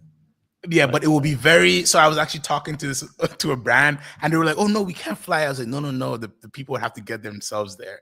But when I mentioned this idea that I had, they were actually very, very interested. And it makes me think that something special can be put together to do. Because when you think about it, there's not that many domestic watch weeks that are. Bucher is doing this thing now, but I think something in the Caribbean that's like a few days would be like very, very interesting to put together. I think people would. I think it'd be pretty hard. Quite honestly, pretty hard to get But, more than 20 or 30 people. Oh no, I think I could get 40. I think 40. The right brands and the right experience. This won't be like a normal like, hey, just come look at some watches. It'll be like a tailored experience, and go sailing with X brand and that type of thing. So but I think like a tight group of 40 with some good participating brands. I think I got some good dogs on there. Yeah, just stay tuned. I'm cooking. All right, sounds interesting. Should have All right. Yeah, if you have questions for CQ, just fire them off. Otherwise, yeah, I just want to do a quick stream to say we are back. If you have any questions, or if you want us to highlight any models, I got tons of photos that I'll pull up at the appropriate time once I get them organized. I'm lazy. Was there any brand that surprised you, like when you were walking around and you're like, oh wow, this is actually very. Was your opinion changed on any brand during this trip? My opinion was reinforced a little bit on Tag Heuer. Tag Heuer, they're spending so much money to get ahead in the watch market. It's LVMH. sad. Yeah, well, I mean, listen, if you have tons of money and you want to, win market share, that's what you do. So LVMH has invested over $100 million a year to sponsor F1, Formula One, and they had a fantastic looking booth. Tag Heuer did at Watches and Wonders with race cars, Formula One cars there, and they introduced a new Carrera day date, which features a bracelet with interchangeable, removable links. You can actually remove the links yourselves without a tool. So you could just like remove one or two links and then close the bracelet. Oh, I like that. Yeah, it's kind of a cool thing. But otherwise, Tag is Tag. So I was more impressed with the booth than I was with the watches. Okay, that makes sense. I think I'd fall in that same camp. I saw that they have an interview with Ryan Gosling on Hodinkee with Dime Piece. So they're really, really. Oh well, I guess that's all their property too. So they're really, really pushing very hard there. But I just think I don't know, man. I don't know if that brand can be turned around because they're trying to make it a little bit more luxury than it once was, and I don't know if that brand has the legs to make that journey. Yep. I don't know. Someone in the chat is mentioning Chopard, and they had a good year. Yeah. Boom. Chopard they introduced a new dress watch, which I thought was super nice, and they introduced new versions of the Alpine Eagle. So this is the dress watch. It's rose gold with another one of those blue kind of asphalt textured dials. Let's see, how much is that? What was the price on that? No price. It gotta be on around like 2025 probably. Yep. And here is the new. These look so good. Alpine Eagle.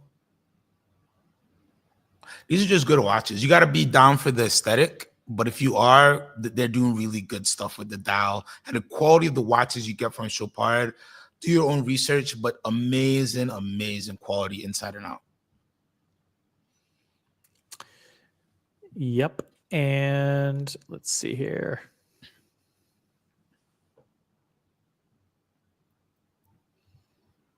What else did they have?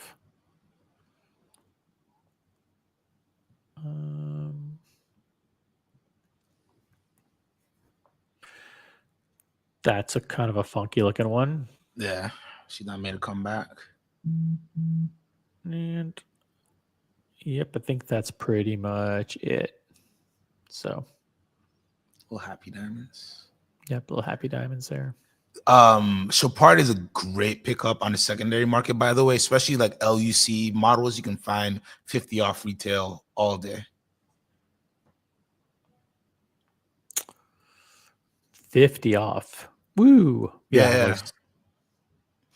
Which, you know, pound for pound is great because I saw rose gold LUC retail for 20, you know, micro rotor movement, beautiful dial, 99 on Chrono 24. I'm sure it'll take 8.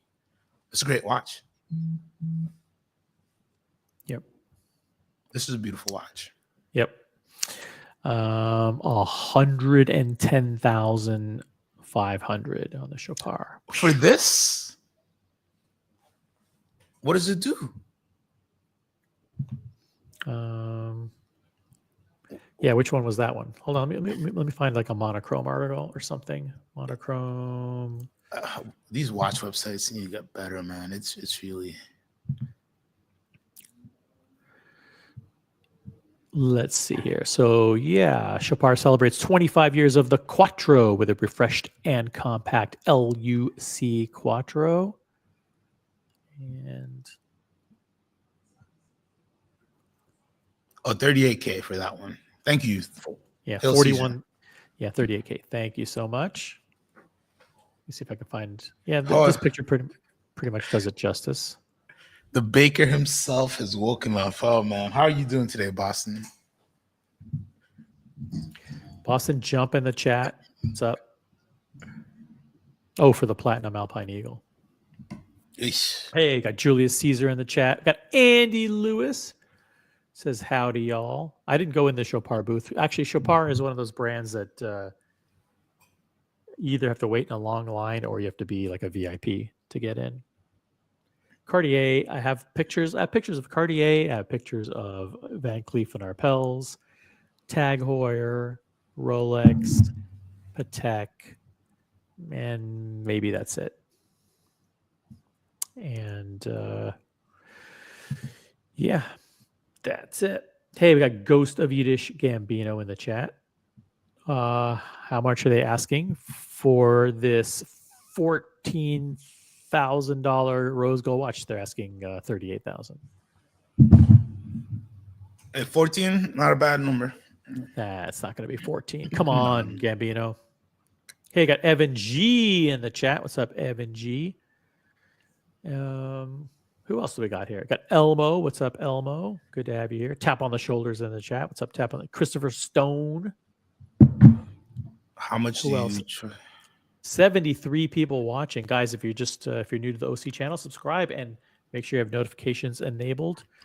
This is the original OC channel, the fastest growing watch channel on YouTube, according to YouTube, and the number one watch channel in the world for subscriber engagement. That's a specific metric that YouTube monitors, and we're number one in subscriber engagement. That's a metric that basically divides the number of subscribers by the number of average active viewers. So, which is our channel like blows away every other channel by like 100x. Who else wants to jump on the panel? I will drop the link now if you want to talk watches or the industry or tariffs. You want to highlight anything else? That Vimal comment about HK in China? Sure. 216-hour power reserve. Beautiful. Okay, all right. Worth it. Worth the 38 grand. Jamal, where's your comment? Can't even find it. So he was asking, do you trust chrono watches from HK or China? Oh, Are there you we go. yeah, are you worried about the Frankenstein risk?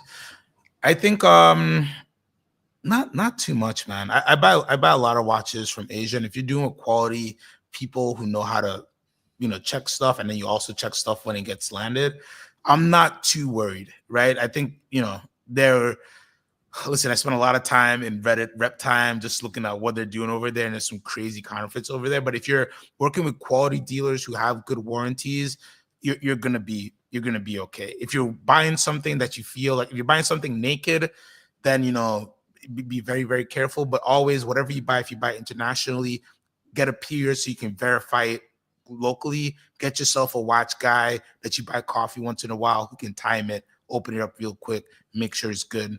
If it's modern Rolex, take it to the Rolex dealer. You're good to go. Speaking of modern Rolex, we do have breaking news. If you have not heard, and most people have not heard, we're primarily the source for breaking news on the interwebs when it comes to watch stuff. And so I'm going to say something that most of you have not heard. Breaking news. On May 1st, approximately May 1st, the Rolex CPO program, that's the Rolex Certified Pre-Owned Program, will be adjusting some of their rules, and they will now be accepting, evaluating, and purchasing watches that are 2 years or older. 2 years or older. So change to the Rolex Certified Pre-Owned Program, as you may already know. In order to participate, those watches are 3 years or older. We are hearing it from good authority, and sources at Watch Pro are reporting that will change on May 1st to 2 years or older. So that means if you have watches in your collection that are 2 years or older, you'll be allowed to sell those. And the watches that they will be selling will now be as new as 2 years old. Rolex continuing their stranglehold, their long-term stranglehold on the gray market to control more and more, a larger and larger portion of the customer experience as it relates to their brand. Do you think? Did you see this coming, CQ? Eventually, yeah. Okay, it never really made sense. The only way the 3-year barrier made sense is because you wanted to say, hey, there's no way that people are flipping Rolexes into CPO. But beyond that, it never really made too much sense because CPO exists. I mean, pre-owned watches exist. It is what it is. People sell watches for whatever the reason, just like people sell cars for whatever the reason. In cars, it has to be 2 years old before it could be Toyota certified. So I never understood that with Rolex, but of course they have their own strategy. And I think eventually it'll be like, it'll go down to 1 year and be like a watch has to be at least 1 full calendar year old, and then it can be in a CPO program. But I don't know. I don't know what this really affects, to be honest with you. Well, it allows them to buy more watches that are newer, and prevent them from being sold to other secondary sources. So because the CPO is more leverage, maybe, to buy more watches. Okay. It gives you, as the consumer, the ability to approach your AD to trade a watch or sell a watch from a different channel. So more Have the opportunity. prices come down like to a reasonable? I don't shop CPO very often. So are the prices within like a competitive range these days, or still depending who you go to? To buy, well, among educated consumers, which is people who watch this channel, No. Like people who watch this channel are saying, wait a minute, I'm going to pay 17% more for CPO. No. But for people who are casual shoppers, they love the flexibility and availability of walking over to a case and seeing a whole bunch of Rolex there and being able to buy them. They don't care if it's that much more expensive than it, because they're not gray market shoppers. Exactly. They just want the watch. They want the watch. As far as they know, they're in a Rolex store, selling Rolex. And of course, hey, we have these models here. These are discontinued models. but we offer a 2-year warranty on them. Oh, really? Okay. Mm. It's 20,000, whatever. I mean, they don't think that some people are savvy enough to go, well, I know this is 11,000 new at retail. Why are you charging me 18,000? But they don't seem to have any problems selling as many as they can get. And by the way, if you want to learn more about Rolex's CPO program, stay tuned for Bucher Watch Week coming up April 25th through the 27th. There'll be a special panel session on one of those days with, David Hong, right? David Hong is in charge of CPO for Bucher. He's in charge of Rolex CPO and actually all pre-owned, I think. I feel like I met him before for sure. Yeah. Nice guy.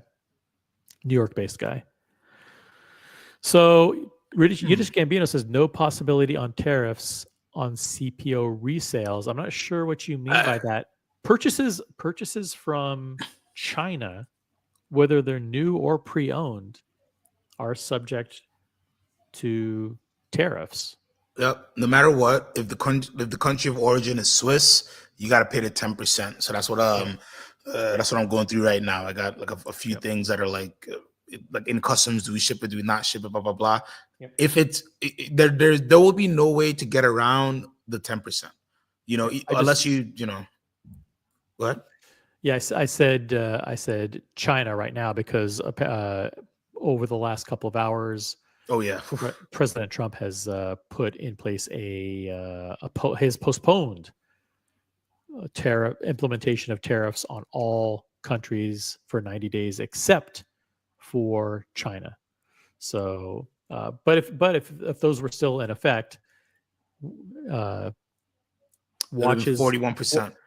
Watches coming from Switzerland, whether they were new or pre-owned, would be 41%. subject to the tariff. Yeah, just let's say I've been studying customs and duty law for the past weekend.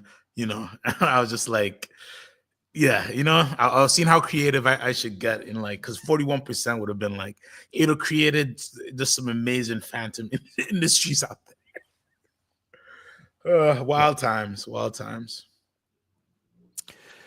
Corporate office is here. Hello, corporate office. CPO pricing is a joke, and for non-collectors who don't know better. Yeah, well, listen, it's the official source for pre-owned. By the way, Ghost of Yiddish Gambino is joining us on the panel. Did you want to clarify some of the comments there? Yeah, just real quick. So if a watch is purchased by Rolex AD in the US, for example, to go into the CPO program and is then sent out for service. Oh, yes. And then comes back to the US to that same AD, it was never exported for sale or imported for sale. It was exported for repair and then returned. So it would not be subject to a tariff. Correct. Absolutely correct. Correct. But let's say you're buying a watch on Chrono 24. It's a hypothesis, like a hypothetical. Let's say all these tariffs were not postponed and they were all going into effect. And let's say there was a 45% tariff on watches on Vietnam, right? Yeah. So you're on Chrono 24. You're buying a watch from Vietnam. Even though it's pre-owned, you're going to get hit with that tariff. Absolutely. That in that case, absolutely the case. It's the CPO programs that now, and remember, CPO is now not just Rolex, because you have Watchfinder through Richemont, and some of the other Richemont brands are doing Vacheron and Cartier CPO programs. So if you're selling your watch back to a Cartier or selling it into the CPO program within the U.S., and that watch comes back to the same country that it came from, which is the majority of the time what's Correct. happening with those pieces. It will not be treated as an import-export. So if the tariffs go into effect, the CPO watches may wind up becoming more competitively priced with new, unless the ADs jack up the prices, even though they didn't get hit with a tariff. That's a good point. There's been a lot of speculation over the past week on what the impact on secondary prices is going to be. Will will gray dealers see this as an opportunity to raise prices, or will they take advantage of the fact that they're now even more competitive and keep prices the same and actually move product? And now that that if prices at 80s go up by 15, 16, 17%. Yeah, my view on that is that what the gray market dealers do or don't do isn't nearly as much tariff dependent as it is macroeconomic dependent. Because if those tariffs stayed in effect, I think, what with all, like, 90% of the economists said we move into, global recessionary territory. So my view is that the demand for luxury goods goes down even further than it already is. So I think that, great secondary market dealer pricing is more dependent on the overall economy than the tariffs. The tariffs are just going to be a symptom of what the macroeconomic environment is going to be. Well, I think that the interesting thing is that no matter what, we're gonna have that 10%, right? And a lot of watches come in from internationally. So no matter what, there is gonna be like, look, I literally am going through the situation right now where I'm getting a watch for somebody. It's 30-ish K. It's coming, from overseas, and it's like, hey, well, it's 10% added no matter what. So now I gotta eat the 10%, right? Or I gotta figure out what we're gonna do. So I think some dealers, like if you have deals pending now, I think they'll eat it or they'll figure it out. But I think a lot of dealers do bring in a lot of inventory from overseas. You're gonna see a 10% adjustment, but it's gonna be depending on the situation, right? If you're a dealer who's been getting beat up over the past couple years, you're just gonna sell and you're gonna take the volume and keep your prices low. If you're a dealer who's already been adjusted to the situation, you're okay. You probably in a week or two start raising your prices as your inventory goes, because you gotta that 10%, depending on the type of dealer you are, all you have is that 10%. For instance, on this deal, all I had was 10%, right? So it becomes a very big situation. I'm like, hey, do I undo this deal? Do I just do it as a favor? So that becomes, that 10% is a bigger deal than it seems. And I think most dealers will adjust for the 10%. The problem will be is if other dealers just start spiking things up just because of the chaos that goes on and go well beyond that extra 10%. Which can definitely happen, because again, all these guys are hurting. I haven't talked to anybody. This is just my own scenarios, but a lot of guys are hurting, and any reason for an uptick in the market, I think people are gonna take it. So you got to be very careful in how you move your watches right now.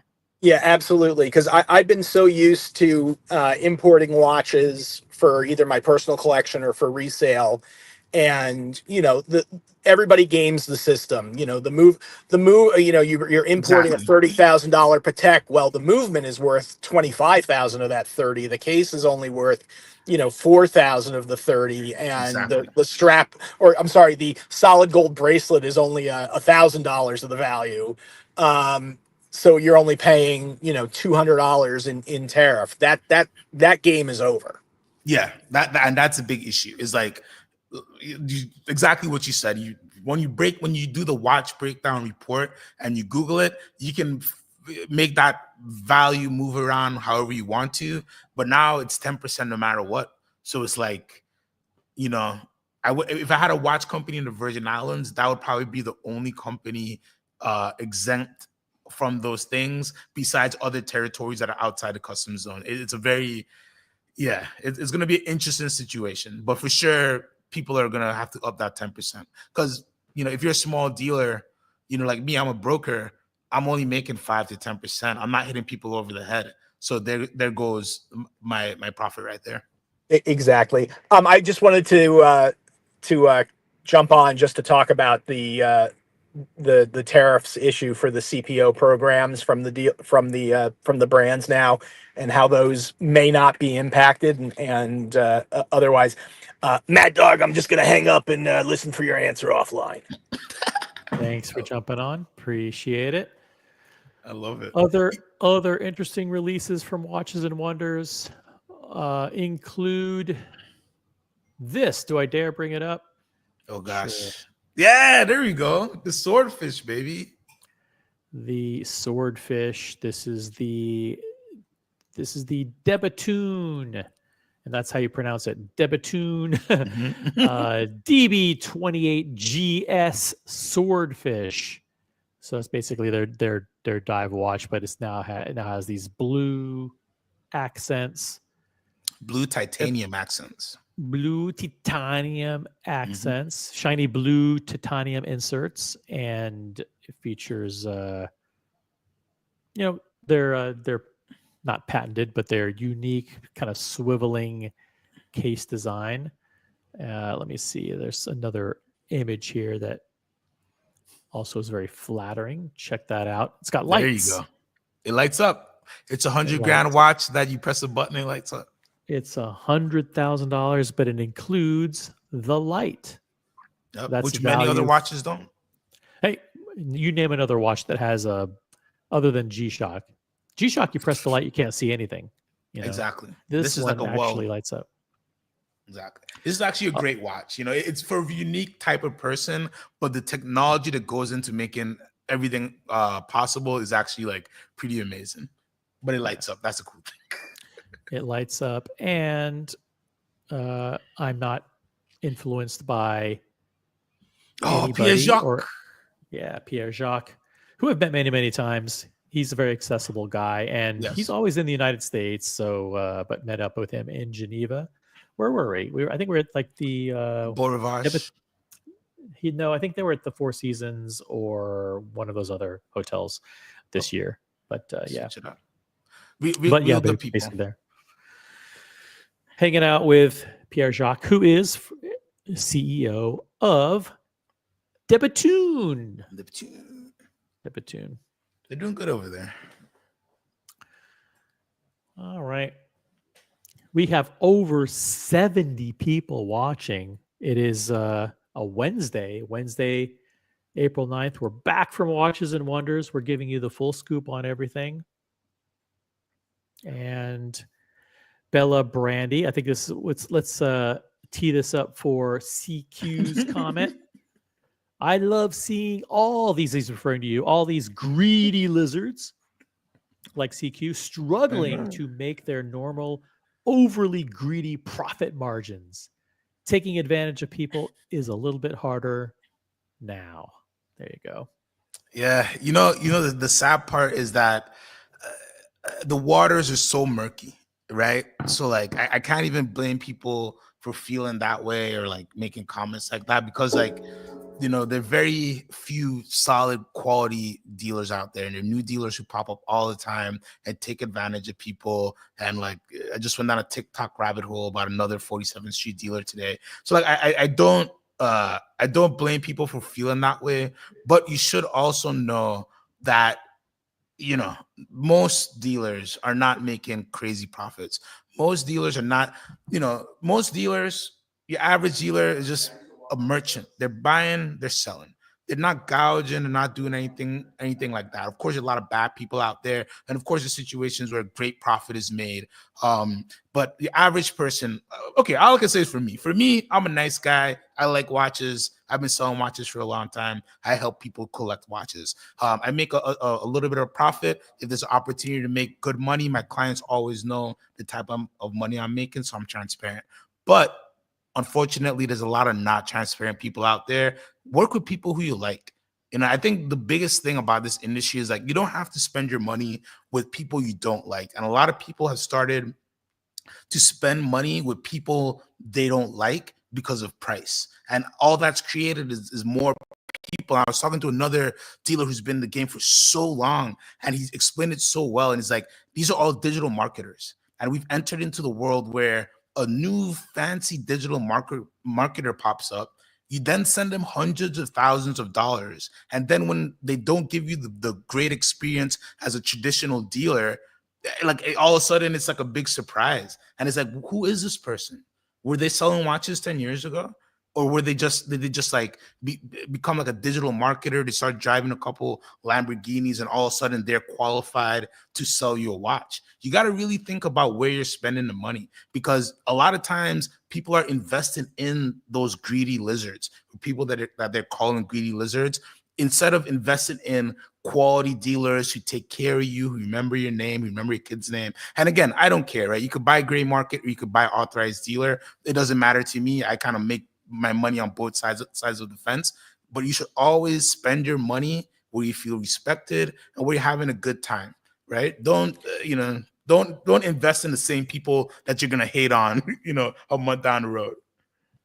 You bring up a very good point, because there was a recent experience. One of the members of the colony felt not well treated by. The experience. These brands.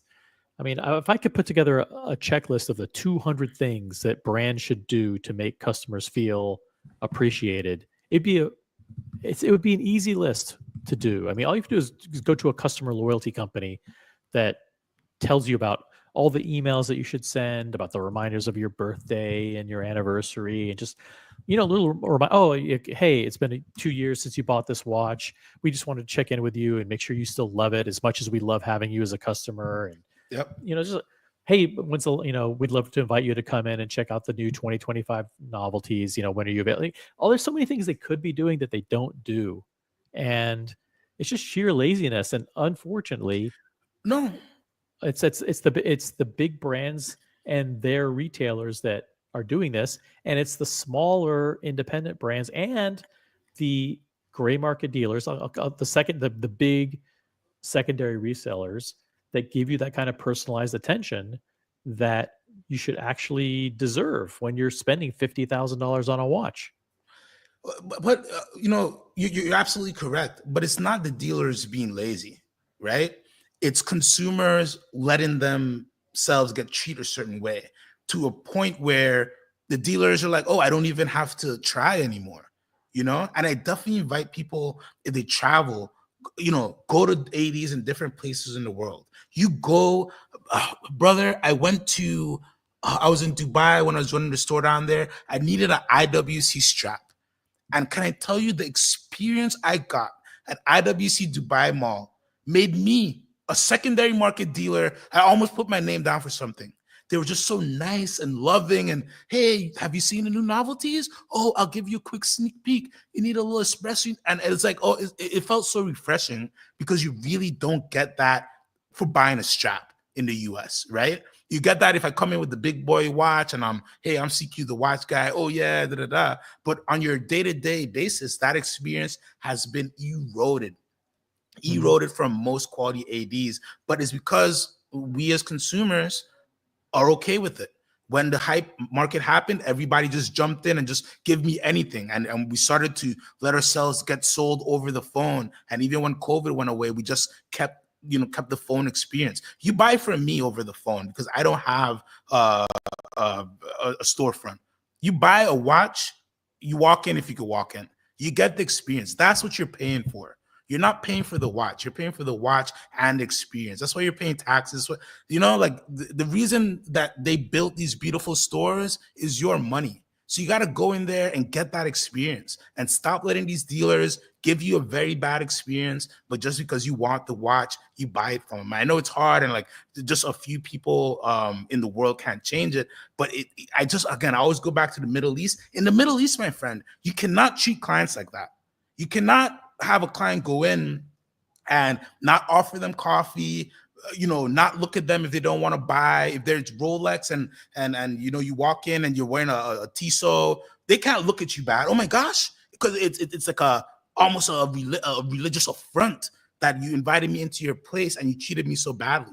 So even if they can't give you a watch, they will give you such a nice no. They will do whatever and just say, hey, we can't do it. But hey, you want to come sit down, you want to feel a little bit special. And I just don't see that. And I get very passionate about it because I started off in my career experience facing, and I've stayed, experience first my whole life. And you just hear these stories of just, people wanting to give somebody 10, 20, 30, $100,000, and it's just like the experience they get back is like, damn, it's $100,000. You don't want to at least talk to him. It's so weird to me. I don't know. Yeah, I hear you, man. I hear you. This is a great watch. This is a new release from Rolex. This is basically the Setimo bracelet that Rolex has introduced on the 1908. We have a super chat from Mikey, 10 British pounds, Evening OC, CQ, and crew. Geneva looked awesome. What did you think of the gold bracelet on the 1908 OC? It looked great in the pictures. Well, this is a picture that I took, not a professionally taken picture, but a picture that I actually took up close with the 1908. And it looks phenomenal. I mean, as you can expect. I want to, let's see. A lot of people are like, oh, well, they just put it like they didn't integrate it very well. Like they didn't like attach it with a center link onto the case and all that stuff. No, they didn't. But I kind of like the way they did it. If you look very closely, it is curved. It's a little curved. Yes, there's a little bit of space between the case and the bracelet, but it's not straight. It's not like when you see like a Breitling Navitimer with one of those shark mesh bracelets or an Omega. Oh, yes. This is actually very, very well done, and it looks great. I think it looks excellent. I think you like this space. I think for 1908, it's a watch, like if it's meant to be a watch from 1908, right? So you're not going to get a fully integrated bracelet. You're going to get a bracelet like this that some jeweler just kind of put a curve on it, but there's going to be a little bit of a space. But I think this is a gorgeous watch.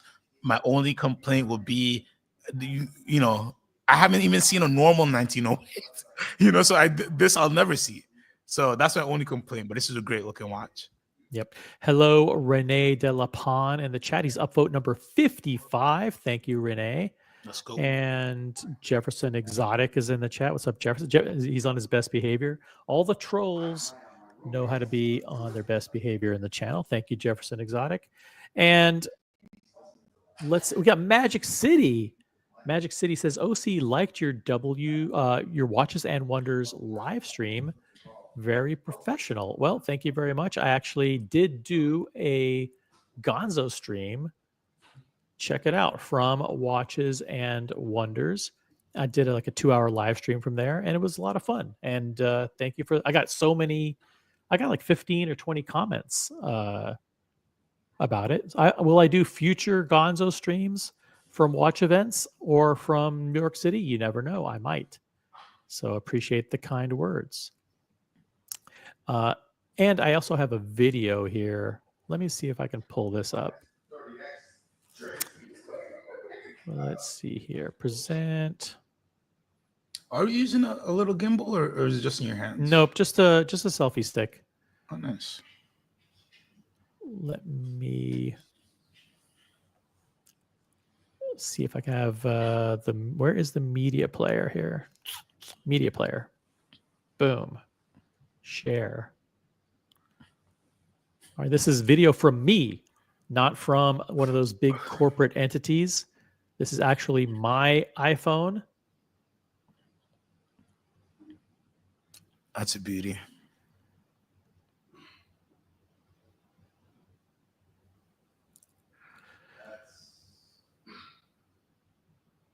Yep. That's a beauty. That's going to do well. Let's play it again. Don't need audio. Where's the audio? There, turn it off. Yeah, this is just a gorgeous watch. I think, yeah, I just wanted to make enough of it so I could see a couple. That's all. Yeah, I think this is, if you're, I mean, Patek does bracelets like this. Rolex now does it. I think you saw JLC introduce a new bracelet. So I don't know. Will these sell? I mean, this is one of the things that people look at and they go, "Oh, wow, that looks really nice." But then when it comes down to actually buying it, they're like, "Oh no, I'm not going to pay $35,000 for that."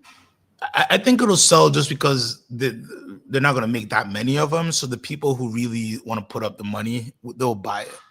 But you're right. If they make a ton of them, these will sit on the market, and CQ will happily scoop one up under retail. Happily. Yeah, again, this is a video from my own phone. And by the way, check out the movement. Check out the movement. But yeah, I think they integrated the bracelet pretty damn nice. I'm sure it'll feel silky smooth on the wrist. Oh yes. You wouldn't have wanted it fully integrated. I'm telling you, if it was fully integrated, everybody would be like, there's no fully integrated watch in 1908, and it'll look too modern. The way it looks now is just like, it almost looks a little vintage, but you're not going to break this bracelet. I like it. I think it's a good watch. Yeah. Now, one thing that remains to be seen is, can you actually easily remove this bracelet and actually put it on the strap as an alternative? Why not? Interesting. You should be able to. That's the beauty of it not being integrated. If it was integrated, then they'd have screwed you. Not really screwed you, but then it'd have been a little funky. But you could put this. Oh man! So this is what you do. You just buy the buckle. You just buy a Cellini buckle. If they won't sell you one, just get a vintage Rolex Tang buckle. That's not going to be much, and just get a whatever size strap. Oh yes, all day I would be doing that. Yep. Let's see, who else do we have here? Who else do we have in? Hey, Jonathan Smith in the chat. What's up, Jonathan? Good to see you here. Enrique Pena, thank you for your watches and wonders content. Thank you, Enrique. Omar's in the chat. It's a 7-link bracelet. 7-link bracelet. He says the 7-link bracelet, I'll correct you, might just be the best new bracelet of 2025. Yeah, it's pretty hot looking. We've got Chelsea. Fuck me dead. That looks shit hot. Okay. Yeah, it's listen, Rolex crushed it this year. Absolutely crushed it with this, the new green lantern. Is that correct? No, green goblin. I forgot what did he name it? The Green Hornet. The Green Hornet GMT. You got the Tiger Iron Rose Gold GMT. You've got all the new Daytonas, and you've got a brand new collection. And that's a question from Ryan Hofrey. What is your quick take, please, on the Land Dweller OC? I like the caliber a lot. I'm not a caliber guy. I don't really think about movements all that much. As long as it's reliable and it works, that's all I care. But I think the watch is good. I think the bracelet's neat. I like the case shape. I think I'm not sold 100% on the dial with the honeycomb, and I like the hands, but I don't love the honeycomb or the 6 and 9. I think it makes it a little bit too busy, and I do not love the rehot. So let me pull up. I have pictures that I picked up that I took while I was there, but I think the website has some pretty good ones too. Let me see if I can pull up something from a news source.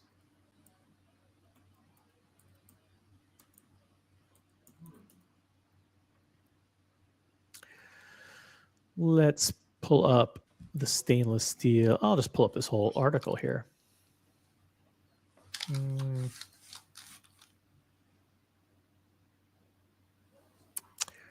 Going back to the web.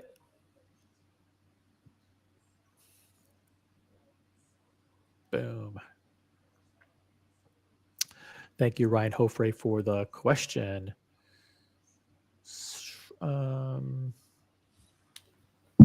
All right, let me find it.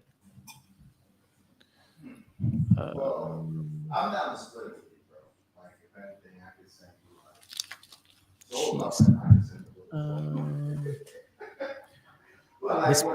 you. Misplaced it. Oh, here it is. Oh. Oops. There we go. All right. Yeah, there it is in platinum. So I also don't love the rehot. I think it's really. I can't unsee it. Since that night you said it, I can't unsee that rehot.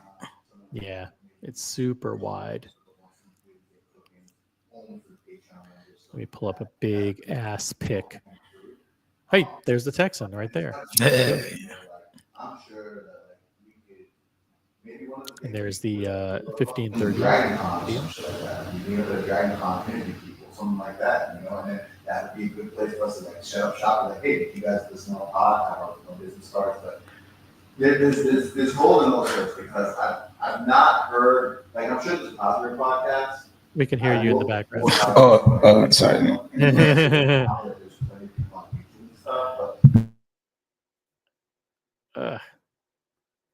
The way they do these these images are a real pain in the ass. Let me The worst. pull it up in a new tab. There we go. All right.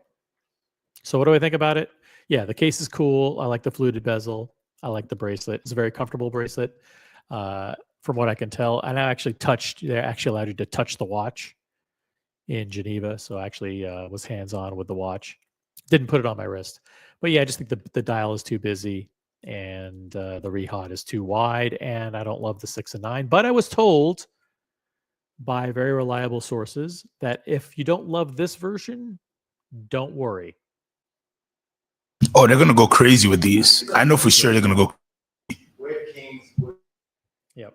So if you think that, hey, you know what, this particular version isn't for me, I'd like to check out I wish they did something different, then I think you're going to see a whole bunch more iterations. I think you'll see different dials. I think you'll see batons instead of the 6-9. I think you'll see a bunch of stuff here. So you got St. Peter in the chat. What was it like meeting the biggest boss in the watch industry? Listen, it was a real pleasure to hang out with Red Shovel. Your bestie. Red Shovel's a cool guy, and it was good to meet up with him. He is the boss, and he's the boss of all British. He's the British ambassador to the watch world, or the Irish ambassador. We got Logjam 2 in the chat. We got BS, not a fan of the dial pattern, but like it overall. We got still over 70 people watching. Yeah, pain to polish. Yeah, but you don't have to polish it. Relax. Let Rolex deal with that 10 years after you've owned it.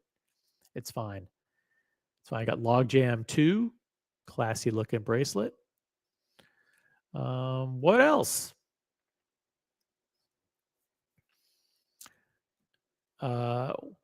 Real World Curly in the chat. Well, my fellow troll Jefferson. Yes, they have the Daytona Platinum, the Le Mans, and the previous 1908. Yeah, in platinum. Absolutely. Was that a question from Jefferson Exotic there? I missed it. Sorry. All right. Well, any questions, or do you want me to pull up anything specific from Watches and Wonders? Just a refresher here. Let's see what else, other cool stuff I have. Yeah. Me and Terry Stern. This is a great picture. I love this picture.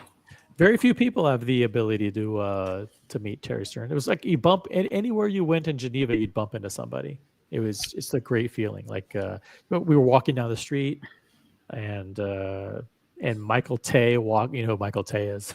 Oh yeah. Michael Tay walked by with Reshep Reshepi. You're like, oh hey Reshep. You just kind of nod at Reshep. Like, hey Reshep. It's like, hey, oh, you don't remember who I am? How come? How come you don't?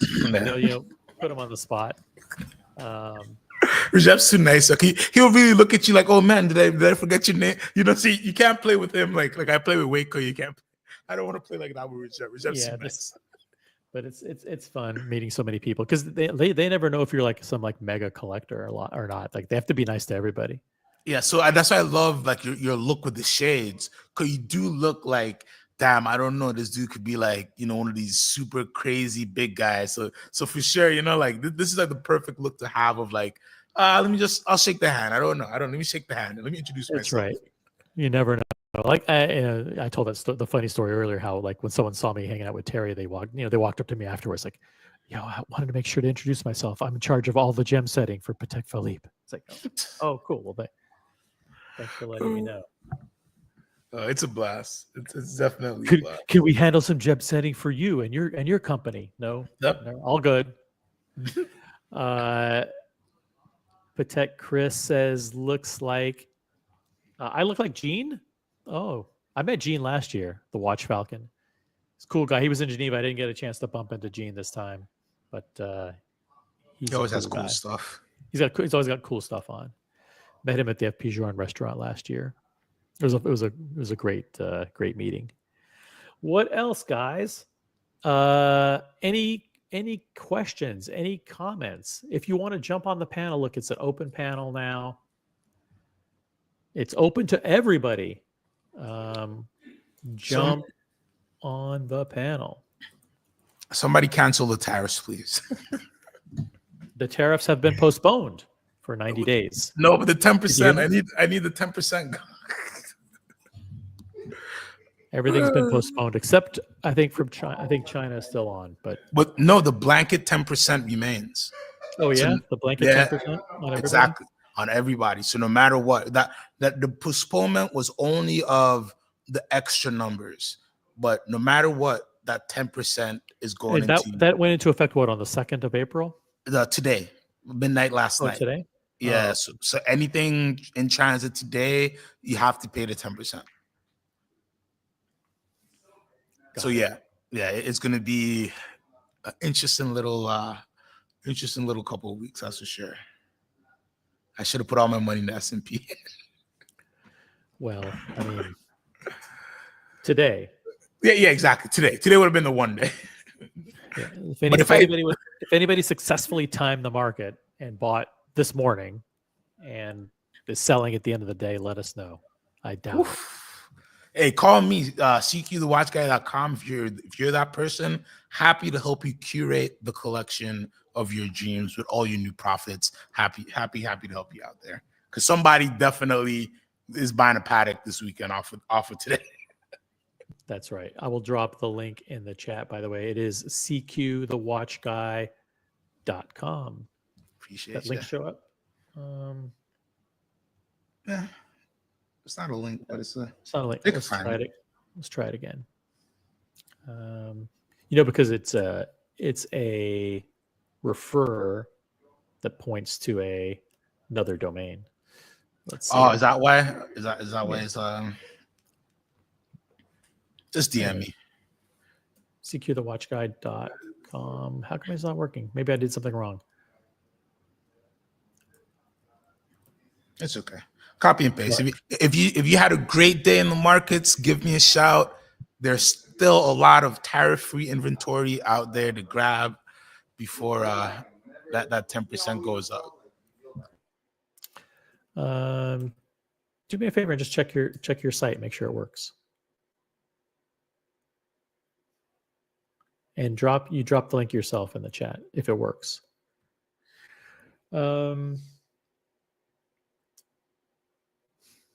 BS, I bought a little bit yesterday. Congratulations.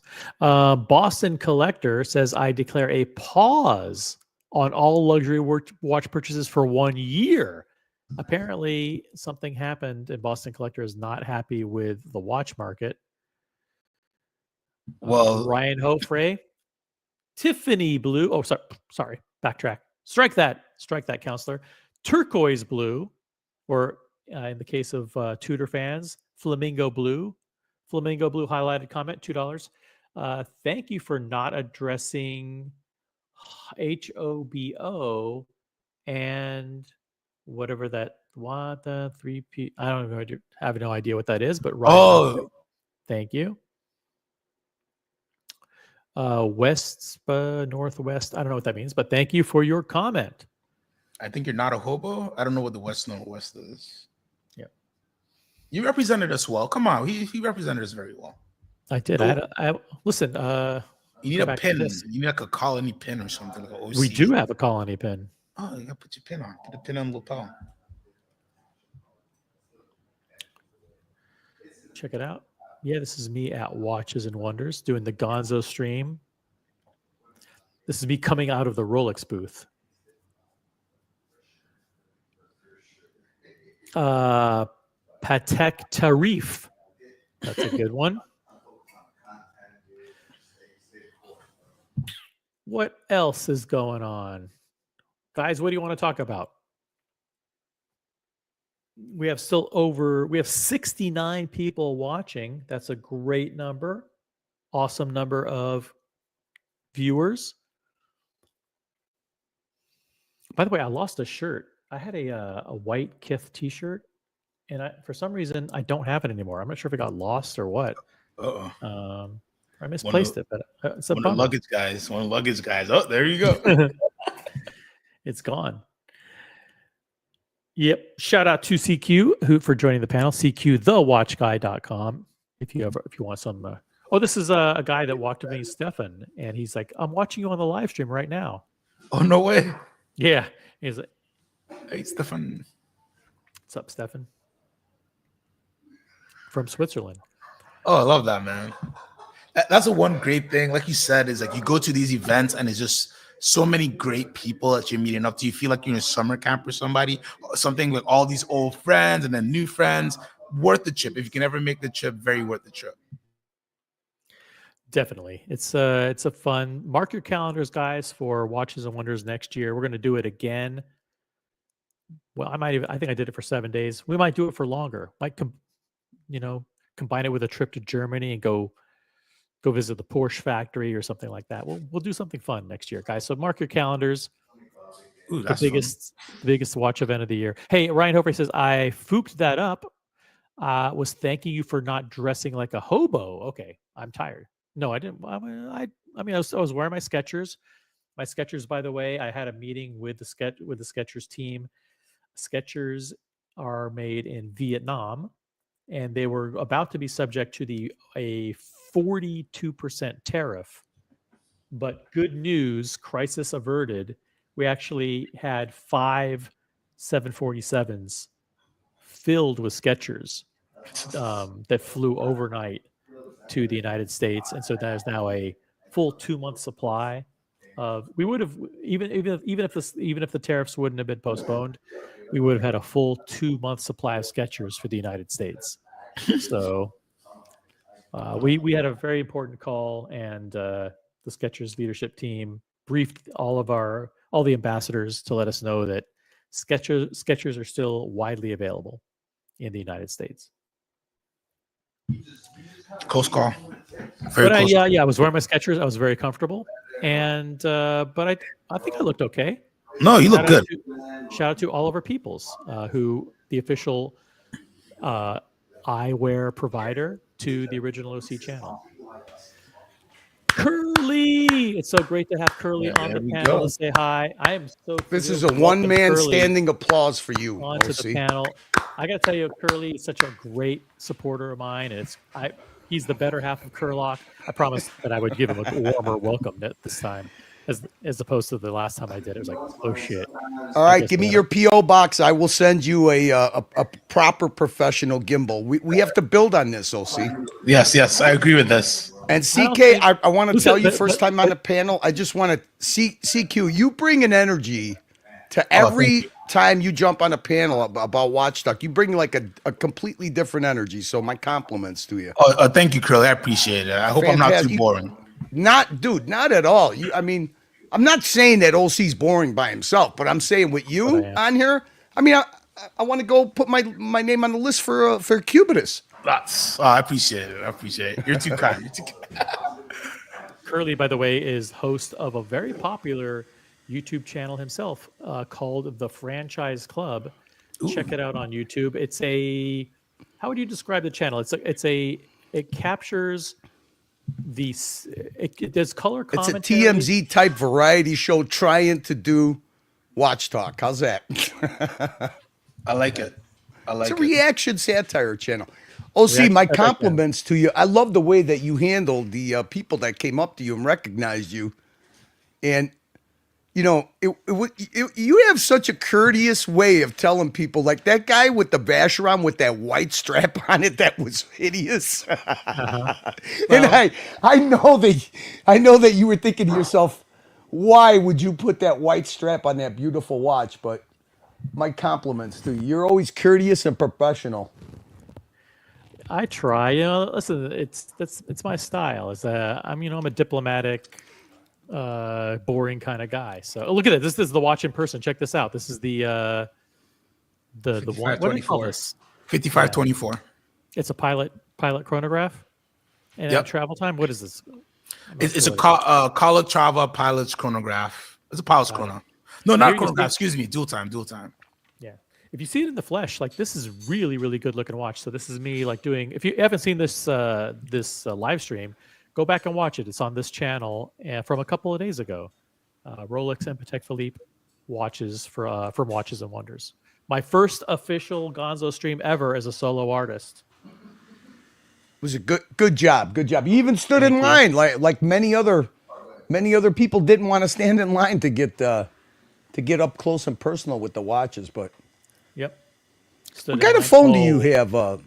What do you have? Apple? Apple what? Yep. I have an Apple, the newest one, like is it 16? All right. So you 16 Pro? definitely need the assistance of a stabilizing gimbal. I think only when I zoomed in super close was it Yeah. shaky. I think if you watch, and I'll go back a little bit. Like for example, to like right. How OC? How hard is it to run a stream off of a phone? Is it and keep track of it? Because you did a really good job engaging with the chat too. Is it tough or distracting? How is it? It's a lot of stuff to multitask. It's funny that you mentioned it because a few minutes into my live stream, I haven't done a Gonzo live stream in a long time, over a year. So I kind of forgot, and this is going to sound, I don't want it to sound rude, but I forgot how easy it can be sometimes because you have to remember I did it for 2.5 years. You know, when Tim would go to a swatch, you know, launch of a moon swatch, or we were at Watches and Wonders together, or we were in Miami, I was there, you know, for 99% of it. So I was, you know, behind the scenes setting up the interviews and setting up, you know, all the stuff that's going on. But a lot of times I picked up the selfie stick, and I was walking around and doing. There's a famous one in Miami that you covered ad nauseum, right? Where I was walking in the street after the. But see, I find that it's a different dynamic because usually when Tim gonzos, he's got an entourage that are watching the gonzo on the phone, point out to him, hey, you just got a super chat, or hey, Right.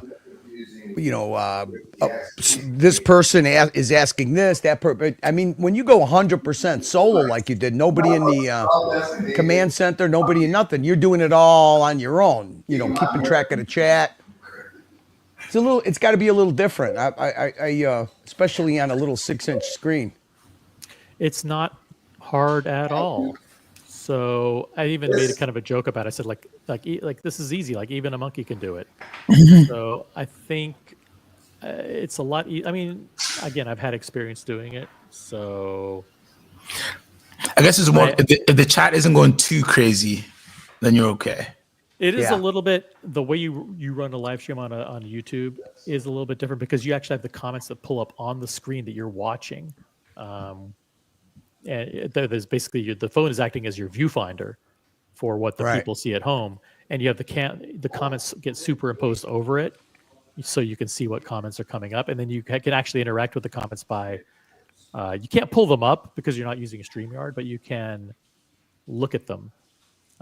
So listen, I think I had a good time. The reaction to it from everybody watching was very good. So well, you did it very early in the morning, American time too. So if it was in the afternoon, you would have had probably twice as many people in the chat moving. But yeah, you did a good job. That's the first thing I said. We did a little bit of a review, but I did a faux pas, so we had to kill it and start part two. So we did a part one and part two. You didn't clip that part out? You didn't just clip it and repost it? You know what? I ran into a problem that I never had before, and I think it's because this first stream was so short. It wouldn't let me repost it as a live stream. It would only let me repost it as a video, and I didn't want to do that. Oh, you didn't? Why not? It's the same thing. Doesn't matter. I'll talk to you later. I tend to think that anything I've ever posted as a video has gotten reported for music and stuff, and I think that's where I ran into my problem. Gotcha. So the watch was interesting too. I'm glad that we got a good peek at it. I mean, talk about good timing, right? Release of a new Rolex quartz watch, and you were wearing one. Fantastic. Well, no, it's not a quartz watch. It's a mechanical watch. And Oh, I didn't know that. Everybody was saying that was a quartz. the I didn't know that. The land dweller is a mechanical watch. Oh, Yeah. but it's a homage to the The quartz looks. watch, right? Yeah. The case and the case is reminiscent. So someone in the chat is asking, I can't remember who, is asking about the look of the Green Lantern, the Green Hornet in person.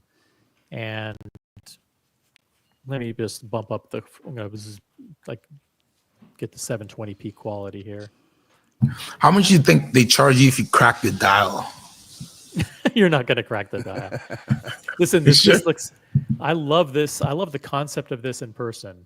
And here's why. Because I've never liked the fact that the Hulk had a sunray green dial and a green ceramic bezel. And so to me, the bright, reflective dial didn't match with the milky green bezel. They look like two different greens. And they have completely corrected that with this because the dial is the same material as the bezel. They're both Cerachrome or ceramic.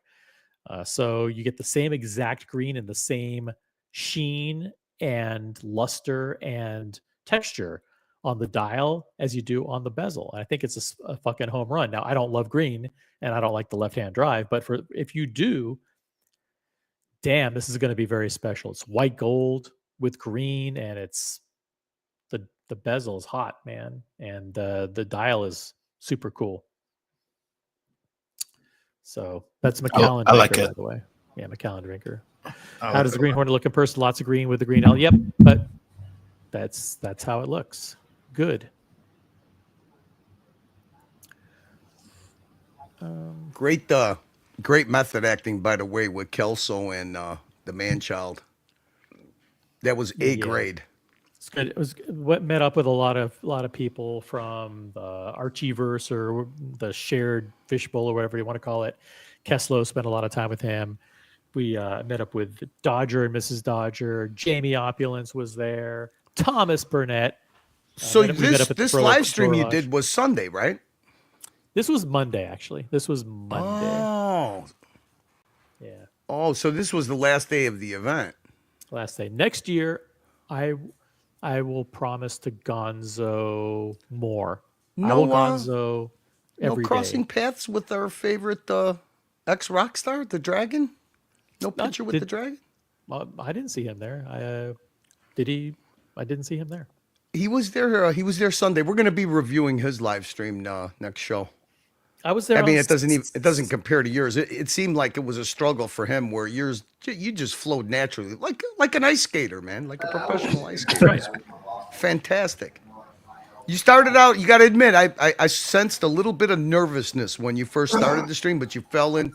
You just naturally fell into it. I was worried that it wasn't working, because I'd never fired up a live stream. That's my favorite, right there. But the black dial one. And this is so good. The internet in there is way better than you think, though, for streaming. Because I was worried when I was there last year too, and I saw people doing it. I was like, are they gonna get the stream? But look at this. You're not even. I did. Yeah, I wasn't even on Wi-Fi there. Oh no way! Really? No, I just fired it up. I just did it. This is the smoked cherry or smoked red ombre dial on the date just. That would be a great engagement watch for Red Shovel. Oh, right. If wristwatch chick is listening, I mean, that would be a great groom watch. Yeah, shout out to wrist chick. She was very charming. It was great to catch up with Red again. It was a great. I mean, she sent me notes afterwards, like, hope you had a great time in Geneva. It was so nice meeting you. Yeah, so she's sweet. She's a sweetheart. Dude, our men's soap opera went from a soap opera to a love story. They're in the city of love. They're in France. Cheers to Red Shovel and wristwatch chick, the most positive stuff that's come out of the fishbowl in 2025. Love it. Yep. So yeah, this is my own original content. See, that was a little bit shaky because I'm zooming in and stuff. But we're gonna get you a little DJI, like the smallest one. Exactly, CQ. A Star is Born. It's this Gonzo Pope, CQ. It's a natural next step. I like it because with the DJI OC, you'll be able with your thumb to just move the camera around, and I think that will unleash a whole nother level of. We're gonna get you right. We're gonna get you right. And then we're gonna get you Osmos too for when you want to make just videos instead of live streams. We're gonna set you all up, OC. We got it. Yeah, we got you. Well, it's good to know that I have such strong financial and emotional. It's all part supporters. of the variety empire we're trying to set up. I'm being groomed for YouTube stardom There you go. You're going to transition from young Asian men to fat old greaseballs. of legal age. There you go. Oh god. How was that? yeah. How was that root beer iron dial in person? I think the official nickname of that is the skid mark. And wait. Who named that one? I'm not sure. I think it was somebody in the chat. I don't love it. But it's, I don't know. CQ, what do you think? I What do like you the think of yellow, Tiger iron. the yellow gold. I like a little bit more in the live pictures that I saw. I think this is an interesting dial, but the brown bezel makes it skid mark. If this was an all black bezel, I think it works a little bit better. But the red tones with the brown tones with the rose gold, it's too much. But the yellow gray, the black gray, yellow gold, it stands out a little bit more better there. So I'm less of a fan as I was when it first released. But then again, a slice might be put on a dial that I really, really like. So it's going to be like very, very individual. Be careful if you're on the list for this one. Tell them to show you the slice. What do you think was the lamest release from Rolex, OC? Ooh. Like something they didn't need to release, like insequential. That ugly date just with the red ombre dial. It's just What? I don't even know why they highlighted that Really? as something special. What? Oh, the Is it the ladies- diamonds? Yeah, the reason why they highlight it is because it's the first time that they actually did a PVD process on the dial. CQ, did you know this? No, I So did what they not. did is they actually implemented some kind of a PVD coating for the ombre effect on that dial. So it's something different that they haven't done in the past. Ooh, I wonder if that's good or bad. Like versus the way like a Moser does their Fume dial. It's probably indifferent, but that's interesting.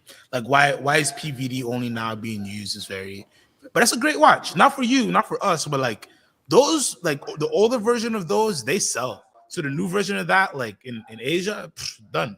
That's sold out. Yep. So OC, you got a. Oh, is this the guy? I think this is the guy. Yeah. There he is. Best. This This is is the an best. OC fan, original OC fan with the Vacheron Yeah.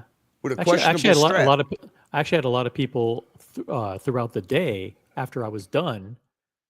They were coming up to me saying, "Oh, say we saw you on a live stream," or they saw me. They came up to me and said, "We saw you that you were live streaming. What's your channel?" So we'll see. When I saw this, I don't think we got to this part when before I had the torpedo, the first stream that we did. And I didn't get it on the second one. But the first thing I thought of was, oh man, Loudmouth Tin lost a lot of weight. That's what he looked like to me. You know who I I'm don't talking remember about? him. Loudmouth No, Tin. I don't know him. That was good. Guys, if you want, anyone's welcome to jump on the panel. You want to hang out with Curly and CQ. Here's the link. I got to say though, let's see when he shows the watch. Is that strap? Is that a Vacheron strap or is Yep. that a strap that the guy? Oh, it is. Yeah, pretty sure it is. It's a weird combination. I mean, I guess it would work if it was Miami. I don't know about Switzerland. A lot of people like to put the white rubber on the overseas because it has a white loom in the indices and it kind of matches. And it's like a summer thing. White. We got to get white you. rubber. We got to get you some different style Oliver Peoples. I mean, I can't believe that they only gave you one set of shades. Those We are- gotta, I know those are prescription. So, That's a signature. That's his like signature line as well. yeah. That's his trademark. 62 people watching. Thanks, guys, for all the upvotes. Should we keep going? What else is happening? While I was gone, what happened? I've been gone for a while. I mean, there's a lot of speculation. I mean, for some reason in the City of Love, it seems that Tim got abandoned by the whole crew. He's just a solo with Daniela. So I don't know what's going on with that. I have not caught up. I was on my phone when I was listening and watching you guys, and then when I came home, I just jumped on. It's all, But all yeah, good. there's that. There's producer Michael is regretting. He's not as smart as everybody thinks he is as far as a watch collector. So his last video that he dropped, it's kind of funny that he's literally gets ripped off, and he decided to put it on a video by the Happy Jeweler guys, which I found was quite interesting. I mean, he did a clickbait title like somebody did a home invasion and robbed him, but he actually did get robbed by the Happy Jeweler guys or the watch market, whatever. I don't want to put it on those guys, but talk about bad timing. So this was before Watches and Wonders and the Rolex release. So he traded in a Celebration dial, and then he had two of them. Celebration dial 41 OP. He had two of them, and then he was like, oh, what if they discontinue it? So he went back and bought it for an upcharge, and then he sold on the video that he does. He sold it back to those guys because I guess he needed money. I don't know, and this is before they released it, and they even told him, if they discontinue this and you want to buy it back, it's going to be 2x what we're giving you. And he decided to sell it to him. So little kind of funny. I mean, he took a. Does anybody really give a fuck what producer Michael does in a watch world anyway? Well, it was just kind of funny because of the timing. Hey, listen, when a rich guy fucking loses on his watches, it's kind of funny to me. You'd be surprised though how many clients do that behavior though. Like they'll buy a watch, sell back, buy it, and you let them know like, hey, I gotta, you're gonna get hit on both sides here, and they'll do it. I've seen it many times. It's very interesting. Man, Red is looking good. What a transformation for 2025. At a boy. Yep. When did the transformation occur? Was it? It was the beginning of the year. Miami, baby. It was Miami. It was the first time that he was gonna. He met. This is the love story of all love stories. He met the wristwatch chick at the Watch Time New York. No way. And then he knew he was gonna see her in Miami, and in that 1 month, man, he got trim, he got slim, he got alcohol free, he got a whole new wardrobe. And look at him. I mean. Believe it or not, he looks so good that a certain somebody showed up in Geneva and basically wore what Red wore. A certain ex-rock star kind of emulated what Red wore, the black shirt, blue blazer, the nice spiffy shoes. So look, it's always good, usually you see guys do a downward spiral when they do too much streaming or depending on, who they hang with, but it's good to see Red enjoying life. Now, what was the story about this? Is it true that Daniel Katz showed up? Oh my God, dressed as a woman? Look, I don't know. Obviously, it was a prank gone bad or something because there's no video of it. But I did see some pictures, and it was. Look, if somebody wants to do vaudeville in 2025, I guess if that's what you want to do, okay.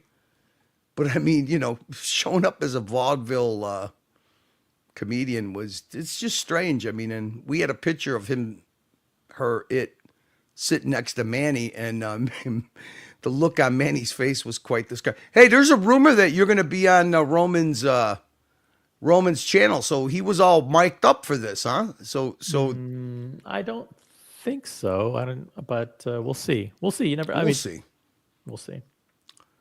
Man, look at how many inches away Red is from the infamous tap on the shoulder. Look at that. It's almost right there. Roman could have just reached over another 6 inches and gave him an official tap. Okay, so someone just sent me the photographs. Do I dare show them? Oh, they've already been seen. I mean, I showed everything that that you sent me. Let's see here.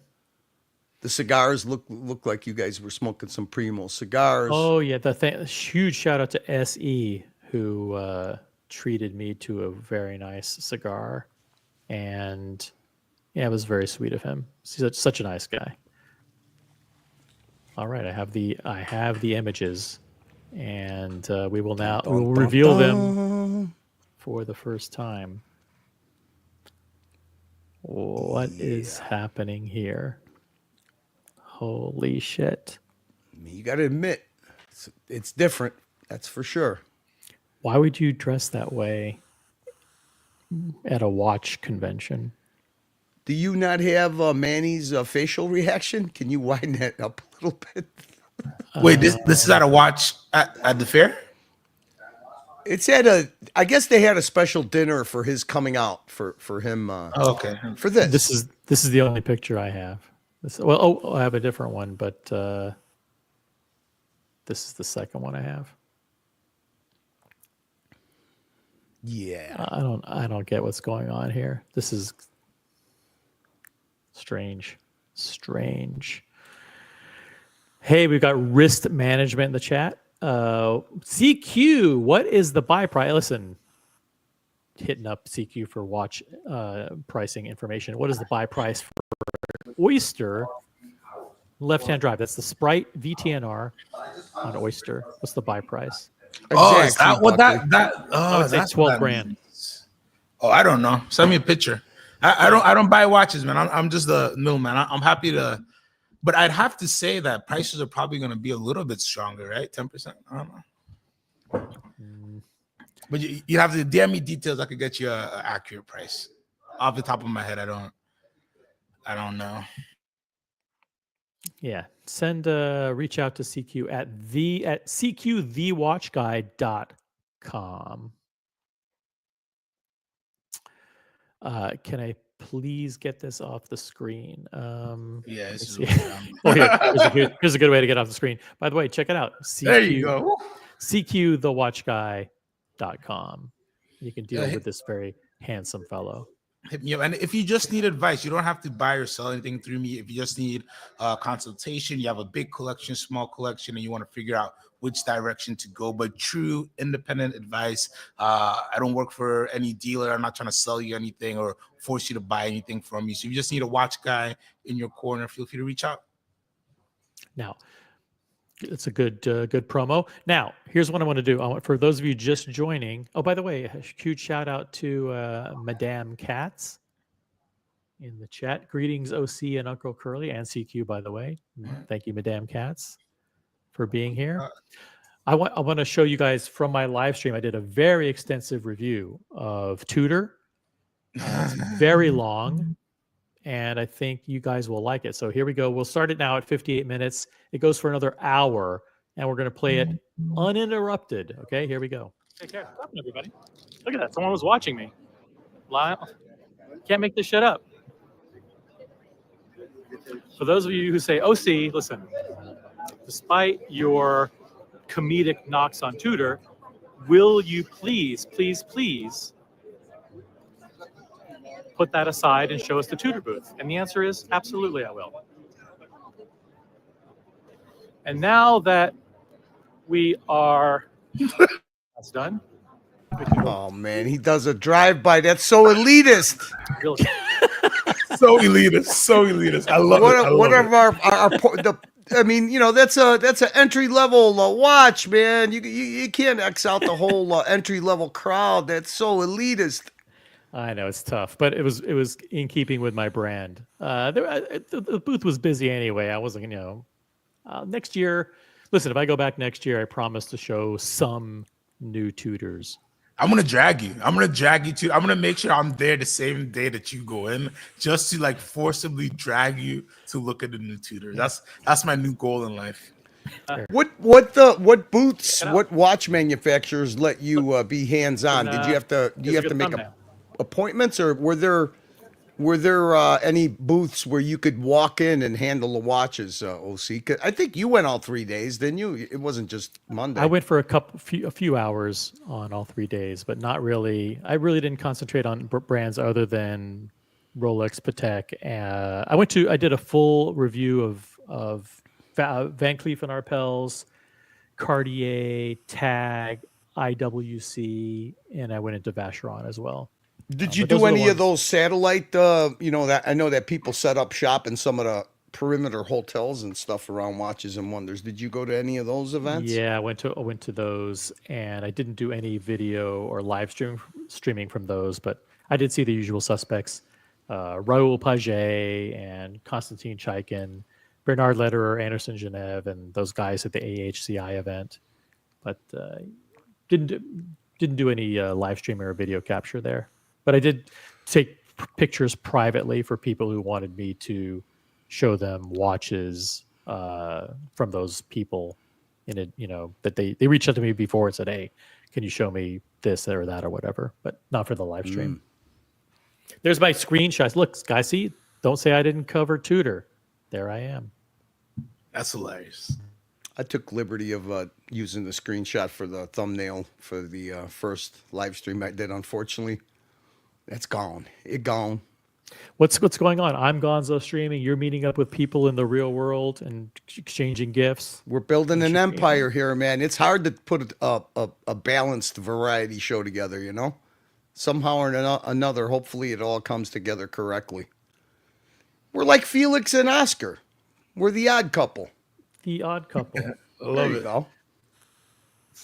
Here's the Patek Philippe booth. It's what they pour millions into these exhibits, like constructing them, and Rolex particularly with the collateral and the catalogs and the bags and just like everything, the staff.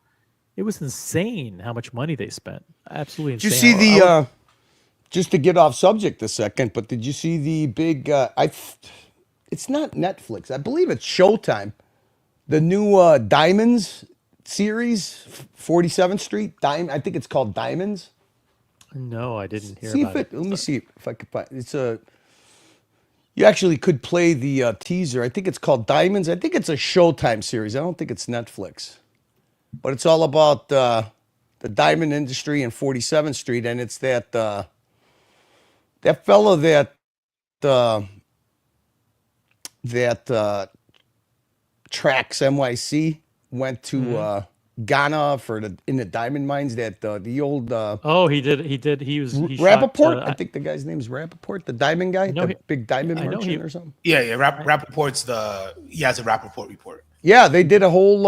I didn't know that whole time that Tranks was with him. They were. Let me see if it's Showtime. Oh, so it's a reality. It's a They were doing a docu-series. documentary? It's a docu-series. Oh, It's called. wow. I believe it's called Diamonds. Yeah. Showtime Diamonds. Let's see.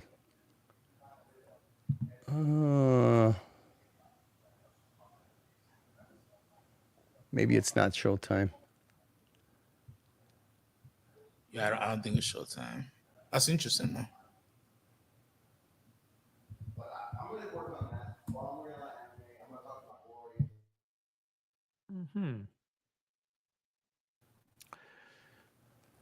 Guys, check it out. This is me live streaming from Geneva, Watches and Wonders at the Patek Philippe booth. All the new novelties. There is the 6196 So manual good. wind, 38 millimeter platinum Calatrava. So you can, if you haven't seen all these, go back to my live stream. You'll see live video of all the new models. That's a rose gilt opaline dial. It is not salmon. Rose gilt opaline is the name of it. Memorize it, guys. We're putting you to work. You got to memorize dial colors. You got to memorize reference numbers.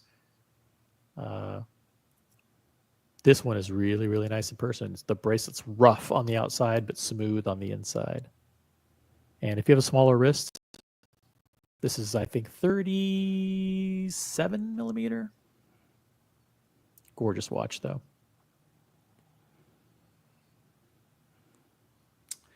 I'm not finding anything on YouTube. Can't find it. Somebody neither in the did chat will last help us out, but it's supposed to be a big big new kickoff series. I don't know what it's called. I don't think it's Showtime.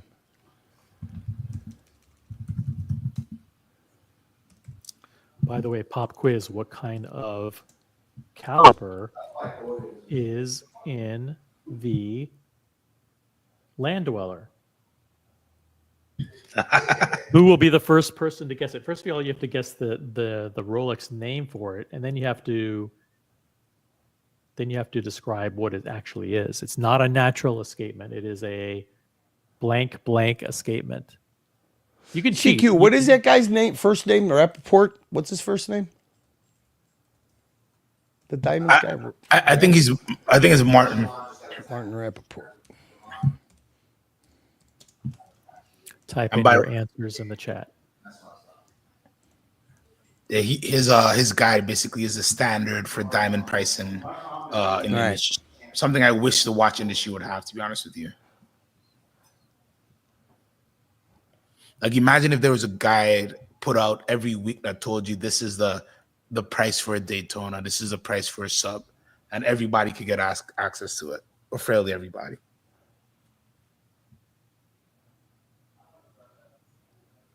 Bling bling right here. I hope this. Oh, he's got his own YouTube channel. Yeah, it looks like he's been branching out into the YouTube space pretty heavy. He's a knowledgeable guy. He's literally like the heart of pricing in the wholesale diamond industry.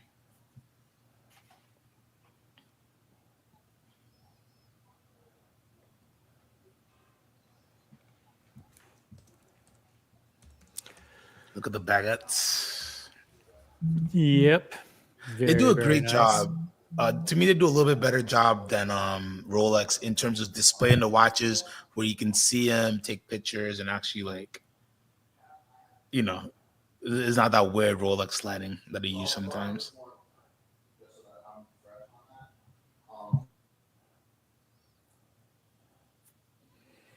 Guys, jump on the panel if you want to talk watches or anything else that's going on.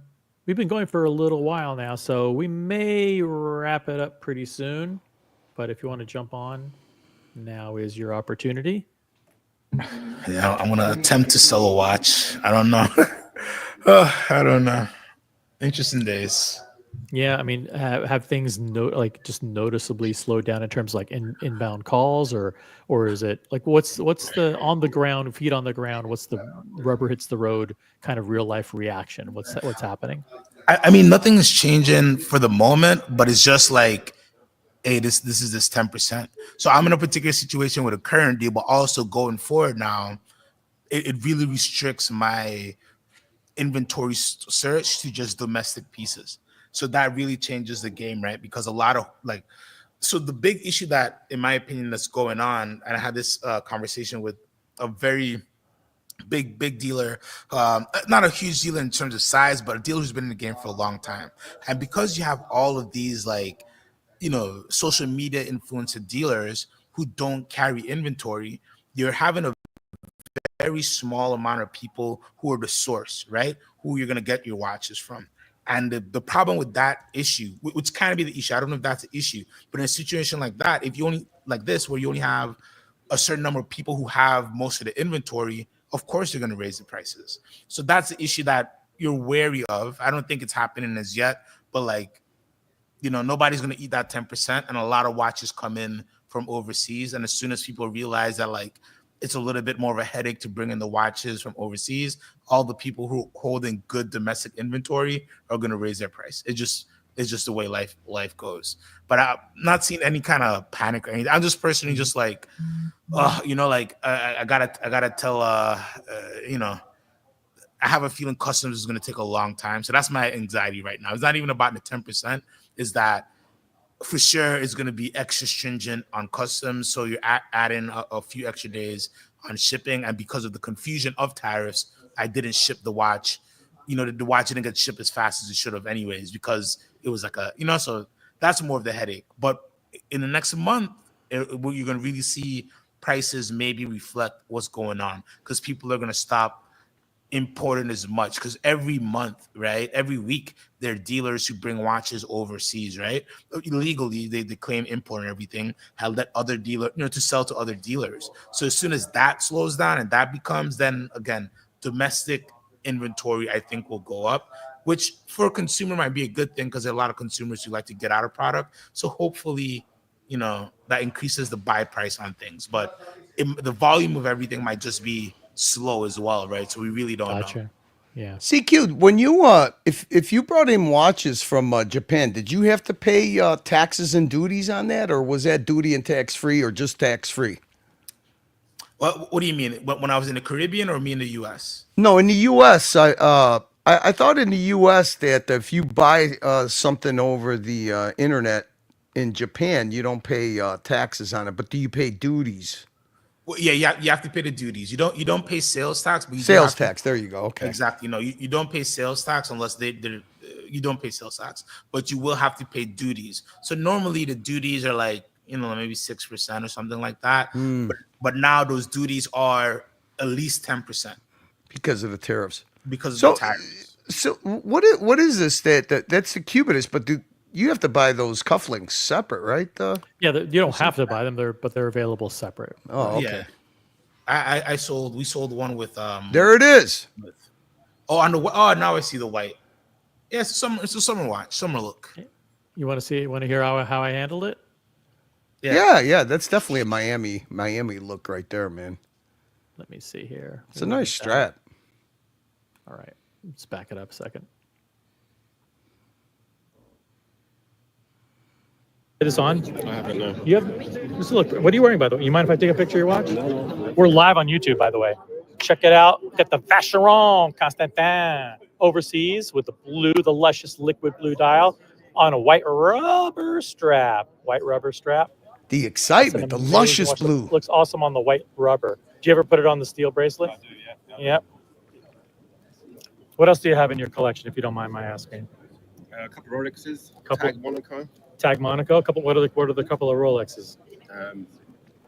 He's wearing it actually, so it's a back girl on an oyster. Mm-hmm. Or Jubilee, sorry. Do you want to be on camera? No. See, it's okay. No, You're worries. Thank you're you not. very much. All right. Have a good one. Peace out. Oh, well done. Well done. Right? Curtis, he's very courteous. Do you want to be on camera? Not, hey, let me stick the camera in your face. Actually, Well, in Switzerland, it's actually they're very reserved there. Like over 90% of the people that you asked said no. They just don't. Right. They're not used to Yeah. that culture. This or United States, they'll be like, "Oh, yeah, this is for Yeah. Kim Kardashian or what? It's a yeah, different they culture immediately here." mobbed you. I actually love the. It's a good looking watch, man. Yeah, it is. It's so good.